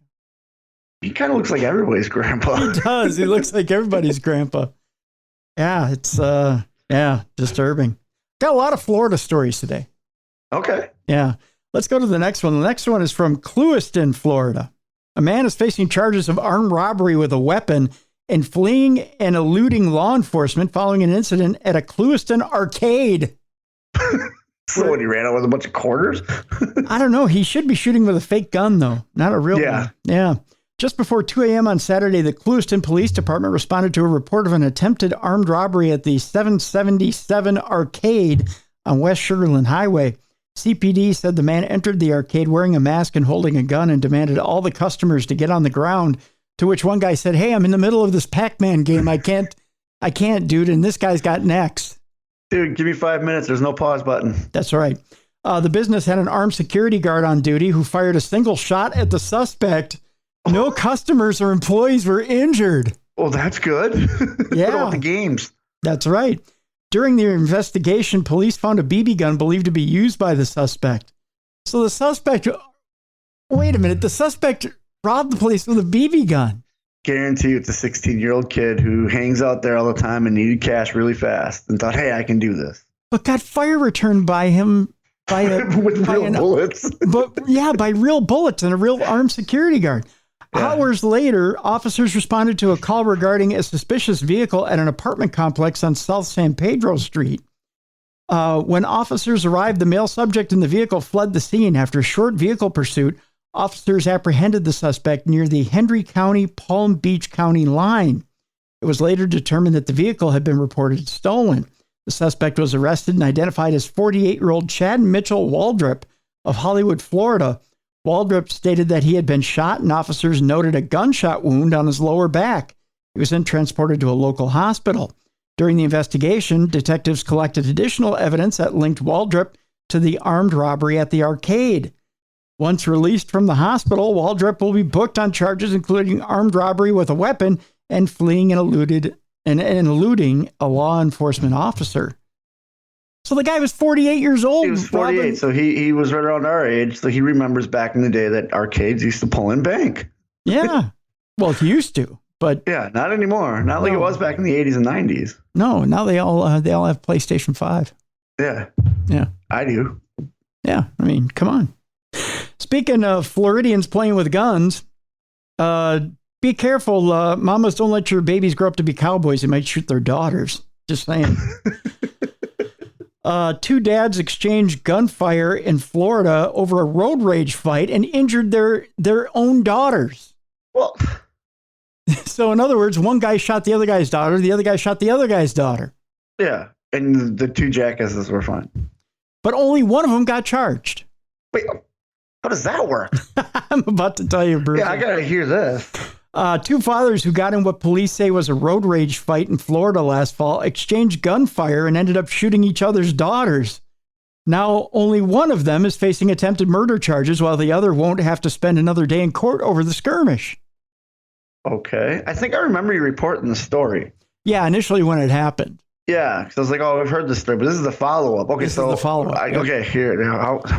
Why was only one? Here we go. 36-year-old William Hale of Douglas, Georgia, and 44-year-old Frank Allison of Callahan, Florida, were both driving home with their families on October 8th after spending time in Jacksonville in northeastern Florida. Both men have different stories about how the confrontation started, but both agree that it was fueled by road rage, that they were both brake checking each other, which is a bad idea, driving too fast, and that Allison's wife flipped off the Hales, according to police records obtained by USA Today. And at some point, Allison, his family members, and an independent witness told police that Hale became the aggressor, trying to run Allison off the road, chasing him down and throwing a water bottle into his driver's side window. That's when Allison grabbed his gun and fired, hitting Hale's 5-year-old daughter in the lower leg. Allison later told police he was aiming at the lower rear truck bed. After he shot, "My daughter is screaming," Hale told police. It was an instant reaction. So Hale grabbed his own gun from his center console and emptied the Glock 43, firing 7 to 8 rounds at Allison's car, Hale told police. One of the bullets hit Allison's 14-year-old daughter in the back. "It hurts," Allison's daughter yelled on body camera footage of the incident. "I don't want to die," Hale's 5-year-old can be heard saying on a 911 call, according to WJXT TV. Both girls were treated for their injuries later at local hospitals and survived. So who gets charged in this whole deal, Bruiser? I would go with the guy who launched 7 or 8 rounds. Well, no, because the other guy fired first. So at the time of the melee, police arrested both men on attempted murder charges, saying they intentionally committed an act that could have killed the girls. The act was imminently dangerous and demonstrated depraved mind without regard for human life. That's what police wrote. That was October. Now Hale is the only man facing charges. Okay, the first one. Yeah. The Nassau County State's Attorney's Office charged him on March 30th with 3 counts of second-degree attempted murder, 3 counts of aggravated assault, and 1 count of maliciously throwing a deadly missile. That would be the water bottle. The water bottle. That's right. The last charge stems from Hale allegedly throwing that water bottle into Allison's car. Allison told police that though the water bottle did not hurt him or cause him to lose control of the vehicle, it stunned me so bad I grabbed my pistol, and that he fired at Hale's car to get out of the whole situation. Allison is protected from being charged himself under Florida's Stand Your Ground law, according to the Nassau County the Nassau County State Attorney's Office. Florida courts have held that the throwing of a water bottle or similar object could form the basis of a forcible felony, according to a disposition statement written by Assistant State Attorney Christopher Roth Hubband on March 31st. The water bottle had liquid in it, and Hale threw it with malicious intent, clearly intending for it to enter the Allison's vehicle and possibly strike one of the occupants, Hubband wrote. As such, the water bottle would qualify as a deadly missile. Yep, because it could hurt you. That's right. Hubband goes on to say that Hale's aggressive driving pattern and the throwing of a water bottle place the Allisons in fear of imminent death or great bodily harm and constitutes the commission of forcible felonies. William Hale's actions, equal both independently and collectively, justify Frank Allison's use of deadly force against William Hale. That, according to Hubband, it's unclear whether Hale has obtained an attorney. Interesting. Yeah. Yeah. I mean, I can see both being charged. I'm surprised the one guy wasn't, but it's kind of like the in Texas. In Texas, they have the castle law, where if you go in someone's yard, they can shoot you. That's a stand your ground deal. It's the same thing. Yep, okay. It's the same thing. It's stand your ground. So he was standing his ground is the way they look at it, because the missile. That's right. The water bottle hit him. It doesn't matter if you're mobile at the time. At that point, if the truck had come to a complete stop, or if they pulled over, at that point you're standing your ground. You're not taking it any longer, and you're defending yourself and your family. Yeah. Yeah. Interesting story. Yeah. Speaking of standing your ground, it's hard to stand when you've only got one leg. Oh yeah, it is. Definitely. And this man, this 72-year-old Florida man, lost his leg in an attack by a massive alligator in an RV park. We go to dumb crime, stupid animals. As a 72-year-old Florida man lost his right leg below the knee after a horrific attack by a massive alligator, which later was seen with a human foot protruding out of its mouth. So it didn't even swallow it. Nope. Now I'm thinking of poor Chubbs in Happy Gilmore. In Happy Gilmore, yeah. Yep. The unidentified man was mauled at about 2 p.m. on Friday at the Great Outdoors RV and Golf Resort. It is. It's Happy Gilmore. You know what, dude? Just let the ball lay. That's right. Just let the ball lie. In Golf Resort in Titusville, Florida, citing the Florida Fish and Wildlife Conservation Commission. He was airlifted to the Holmes Regional Medical Center down in Melbourne, Florida, where his condition wasn't immediately available. After the gruesome attack, Florida Fish and Wildlife officials said Brevard County Sheriff's deputies tracked down a pair of gators in a canal near the site of the incident. Suddenly, one of the beasts emerged from the water with a human foot clearly protruding from the end of its mouth. That, according to WESH. The officers opened fire at the animal and the other alligator nearby, filling the water with blood. They then retrieved the amputated limb from the giant reptile's carcass. Why would they do that? It's not like they could put it back on. It says here they did get the leg. It was with the gator that they know bit him. So they got both gators that were in that pond, which they have to do. Unfortunately, it's what has to be done. Sharon Maloney, a former paramedic who lives in the sprawling community, told WESH, I just heard that he did have a tourniquet applied, so that's a good thing. I heard that he was alert when he went to the hospital. Now, I'm going to read further on, but I think there's a reason why they have to get the alligator who bit off the leg. Okay. I'll tell you in a second why. Another resident, Ron Peoples, told the outlet that the alligators are hungry and that it's mating season. It's a pretty volatile combination when you put them together. We're finding them in people's garages, under the cars, because they're going from lake to lake. They're looking for love, Peoples told WESH. They basically live here like we do. We just have to be respectful of them and cautious, he added. Brandon Fisher, a spokesman for Gatorland, told WSVN, hopefully nobody was feeding the alligator in this RV park, but if that were the case and that alligator has lost its fear of humans, it's going to come closer. And whether you have the food or don't have the food that day, that could be the difference between what might have happened.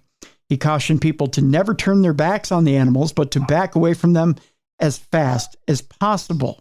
The feeding the alligators reminds me of the movie Lake Placid. Yes. You ever seen that where Betty White's feeding the crocodile or the alligator and it grows to be like the size of a school bus? Yes. Yeah. Fisher offered advice about what to do when attacked. They have some sensitive spots on the body, some nerve endings, he said. Right at the very tip of the nose is a bunch of nerve endings on the nostrils, but the head is all bone. So I guess you just go for the nose. Yep. I think the reason they have to destroy the gator, and I may be completely wrong with this, is once it's tasted human blood, it will go after humans again. Okay. And it considers humans food at that point. Yep. I've heard that with tigers and lions also. Yeah. Like if a zookeeper gets bit, they have to put it down. Yeah. So I think that's why they went after both gators, because they don't know at that point whether they've shared that leg. Yeah, shared the meal. So I could be wrong about that, but I think that's the main reason they destroyed both gators. It sounds reasonable. Yeah. Another gun story. Ooh. This time we go to Mississippi, where a man is arrested after hiding his gun in a Taco Bell quesadilla. Well, of course. And hiding it from police. They're never going to look there. No, they'd never think of looking in a quesadilla. How stupid could you be? Why does this bag weigh so much? Oh, that's my quesadilla. I had like 32 servings of steak on there. Don't worry about it. I got extra steak and cheese in my quesadilla. It just feels like gunmetal. They open it up. How did that get there? What? Those Taco Bell employees. That's just extra sour cream. Hey, that's not mine. A Mississippi man was arrested Friday during a traffic stop after he attempted to hide a gun in a quesadilla from Taco Bell. That, according to police. Devin P. Mitchell had folded the gun into the quesadilla when police is it Picayune or Picayune? How do you say it? I say Picayune. I like Picayune. I think it's Picayune. Stopped him and driver Olivia Neff for a traffic violation. That, according to WLOX. Officers reportedly saw Mitchell stuffing a handgun into a Taco Bell bag, prompting him to conduct a search of the vehicle, where they found the gun hidden in the Mexican meal. That's kind of rough to call it a Mexican meal. Yeah, it's just a meal. It's a meal roughly based on Mexican folklore. A Mexican flavored meal. Yeah. Mitchell found himself slapped with other charges after police also recovered methamphetamine, liquid heroin, and drug paraphernalia during their search. So it wasn't the worst thing they found other than Taco Bell in the car. And the guy needs to make up his mind for drugs. Like meth keeps you up for days. Heroin makes you sleep for days. Like, come on, dude. What are we doing here? That's right. Make up your mind. Mitchell was taken into custody and charged with possession of a controlled substance with intent to distribute. That was just for the Taco Bell. I was going to say, that was a Taco Bell, wasn't it? Yeah. Well, in possession of a firearm, possession of a controlled substance, tampering with physical evidence, possession of a weapon by a felon, and that was just the Taco Bell. I don't have the up. I'm sorry. No rim shots up for me today. Sorry. And speaking of rim shots, Taco Bell. Yeah, there we go. Do you think they let him have a solitary cell till he had that bowel movement after that meal? There you go. And possession of paraphernalia, which would be the box that the Taco Bell came in. Neff was charged with disregarding a traffic device, but was not taken into custody. And finally today on Dumb Crimes, Stupid Criminals, Bruiser. What's that? I do like the last day you connected food along with the crimes. We still are doing our little food and crime thing here. That's what it is. It's food crime stuff, but I think we got a little bow chicka wow wow in this deal too. Ooh, is our boobies and beer segment? No, it's boobies and chicken wings. It's a little boobies busting upside the head and chicken wings, I think. I don't know. It's assault with chicken wings. Okay. We're beating people with wings now. I've hit people with chicken wings. I still think it's not safe for work. We're going back to Florida. Florida. A husband. Oh, we're not making fun of Florida. No. We're laughing with them, not at them. Exactly. Mm-hmm. A husband is busted for chicken wing assault on his wife.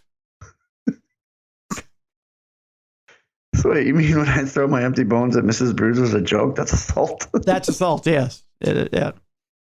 And if you throw the other shaker, it's a pepper. Yep. Florida man allegedly struck his wife with a box of chicken wings. That's not real, is it? No. During an argument about infidelity. This is where the bow chicka wow wow comes in.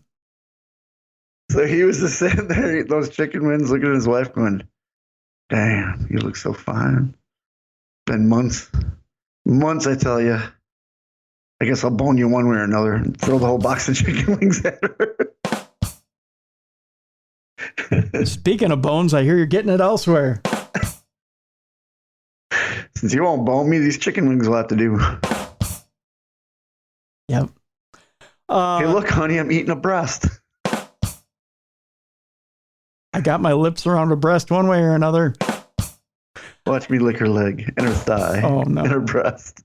And her wing. No, ick. No. Huh? A Florida man again allegedly struck his wife with a box of chicken wings during an argument about infidelity, an assault that left the victim splattered with hot sauce and her spouse behind bars on an assault charge. You're sleeping with my best friend? This is his favorite sauce. He's allergic to barbecue sauce. No. Police say 39-year-old Robert Audette and his wife are arguing about Audette's relationship with another woman when the dispute turned violent. She's saucy, just like this wing. As alleged in an arrest affidavit, the victim took Audette's phone, which prompted him to launch a takeout box of wings at her. The woman told police that some of the wings hit her on her right shoulder and under her chin. So right about eating distance. Yeah. I just went,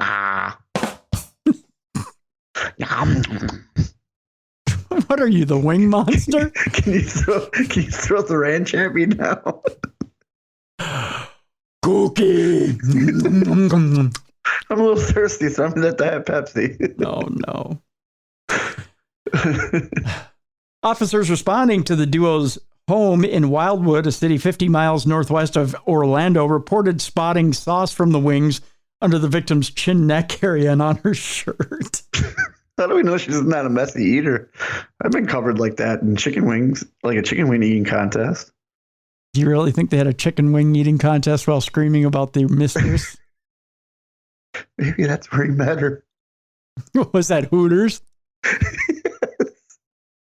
Honey, I'm sleeping with a Hooters waitress. Maybe now we can finally get a discount. The victim told police that she subsequently locked herself in the bedroom where the couple's baby was sleeping and began an audio recording during this incident for her safety. Okay. It sounded a lot like this. Just the... Was that him and the mistress, or was that the wings? That was him licking his fingers at the wings. Okay. When the woman would not open the door, Audette yelled, ready for this? This is actual audio. I'm about to beat your fucking ass. And began violently banging on the door, which could clearly be heard on the audio recording, the affidavit notes. The bedroom door was observed to have been broken, cops added. During police questioning, Audette reportedly admitted that he had got mad and threw the wings, but did not intend to hit his wife with the chicken. Oh, no, I just want to get close to her so she can smell him and calm down. Yeah, that's what it was. Yeah. He also... Parmesan garlic, look. Look, you like this, honey. He also denied threatening to beat the victim. Audette was charged with domestic assault and booked into the Sumter County Jail on the misdemeanor rap. He was released from custody. I'll let you see the picture of Audette here in a minute. There's a reason. Who picked him up, the wife or the mistress? Oh, that's a good. Or the server at Hooters. I'll tell you why I used that particular accent in a minute. You'll see why when I tell you what Audette does for a living. Audette works as a real estate broker for the developer of the village's retirement community, which is why he speaks like this. According to an online bio, Audette is a former Marine and a man of God who understands the importance of family, faith, and a healthy lifestyle, as well as a good whooping with a chicken wing. When do chicken wings fit into a healthy lifestyle? I don't know. They really don't.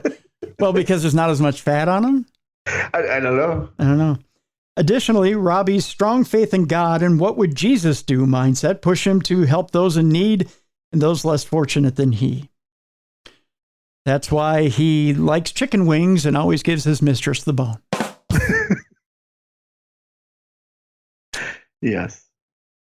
Here is why I give Robbie this voice right here.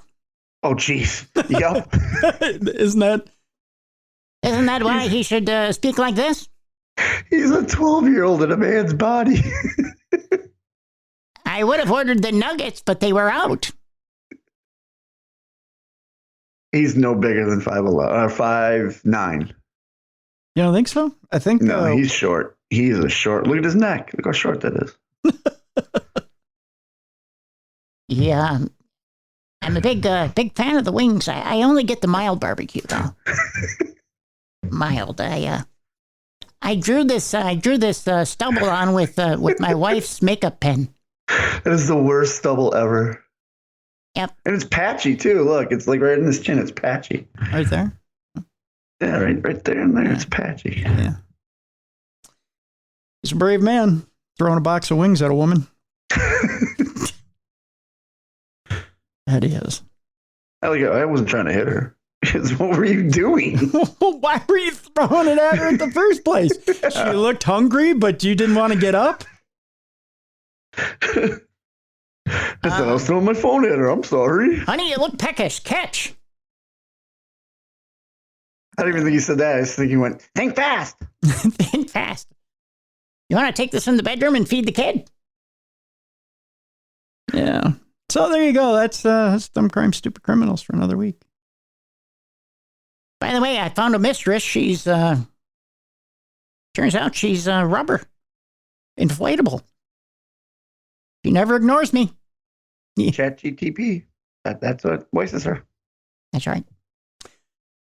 Tomorrow on the show, supernatural news. Yes.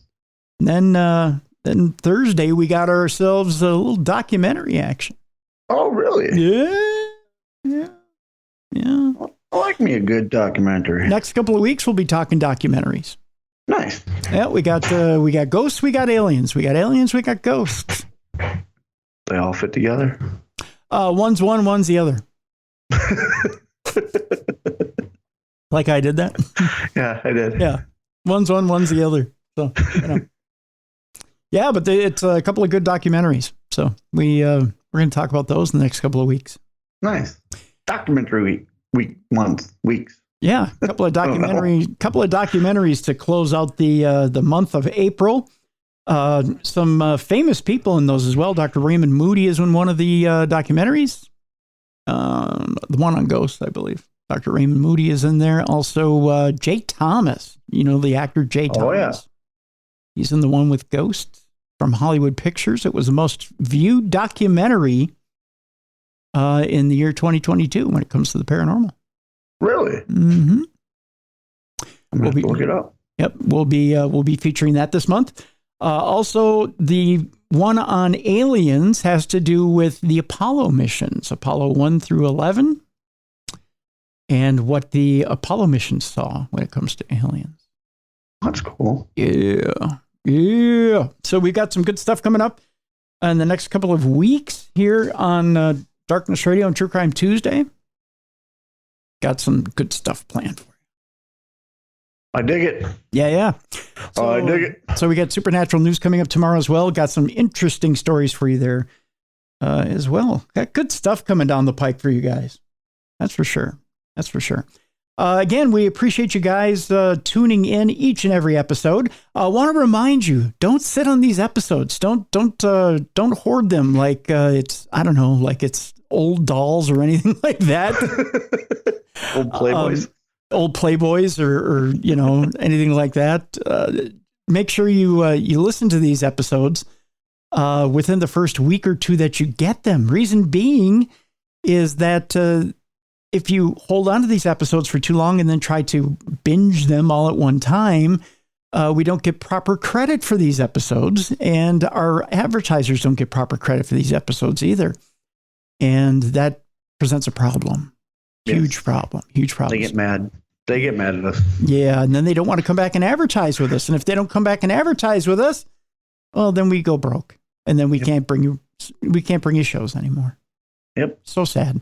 So please make sure you play the shows within a week or two of getting them, and keep that steady stream flowing. That's all we ask. For sure. That's right. Also, darknessradioshow.com. Yeah. Yes. Yeah. Check in with darknessradioshow.com for all the latest things that are Darkness Radio related. And thank our guests. Yes. And we want to thank our guests today. That's right. Burl Barer and Punch. We want to thank them for being on today. The book is called Stealing Manhattan. It's available from WildBlue Press. We have a link in the description of the show. An intriguing book on jewel thefts and gem heists. I'm getting it. Yeah, I tell you, I was intrigued the entire time I was reading it. An intriguing kind of a biography on Mr. Stan and on Punch. I encourage you guys to go out and get this. It's unlike anything we've ever done on True Crime Tuesday. And I tell you, having talked to Punch off air and on air, I've never talked to anybody like him in my life. just somebody who's lived a privileged life and then been brought so far down from that life. And one of the things he had asked me off air was, have you ever had anybody like me on your show before? And honestly, I have to say no. Yeah. But an extremely intriguing person. Yeah, he's lived, I think when I first talked to you, you said he's lived 1,000 lifetimes. Yeah, he's lived 1,000 lifetimes in just this short amount of time. Yeah. And I always wondered what it'd be like to live that kind of life. Yeah. You know, and just be, and he doesn't take that for granted. What's amazing is he doesn't take anything he's done for granted. But he's lived 1,000 lifetimes in this short lifespan. So you just have to look at people like that have lived that kind of life and just go, wow, you know, just be in somewhat of an admiration of it, but at the same time go, how do you survive that much activity, you know? Exactly. And, yep. and what do they think of it?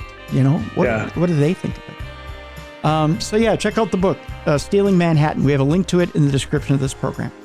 But we'll see you tomorrow for Darkness Radio, for Beer City Bruiser, for myself, Tim Dennis. Thank you so much for joining us today on the best in true crime podcasting. This has been True Crime Tuesday.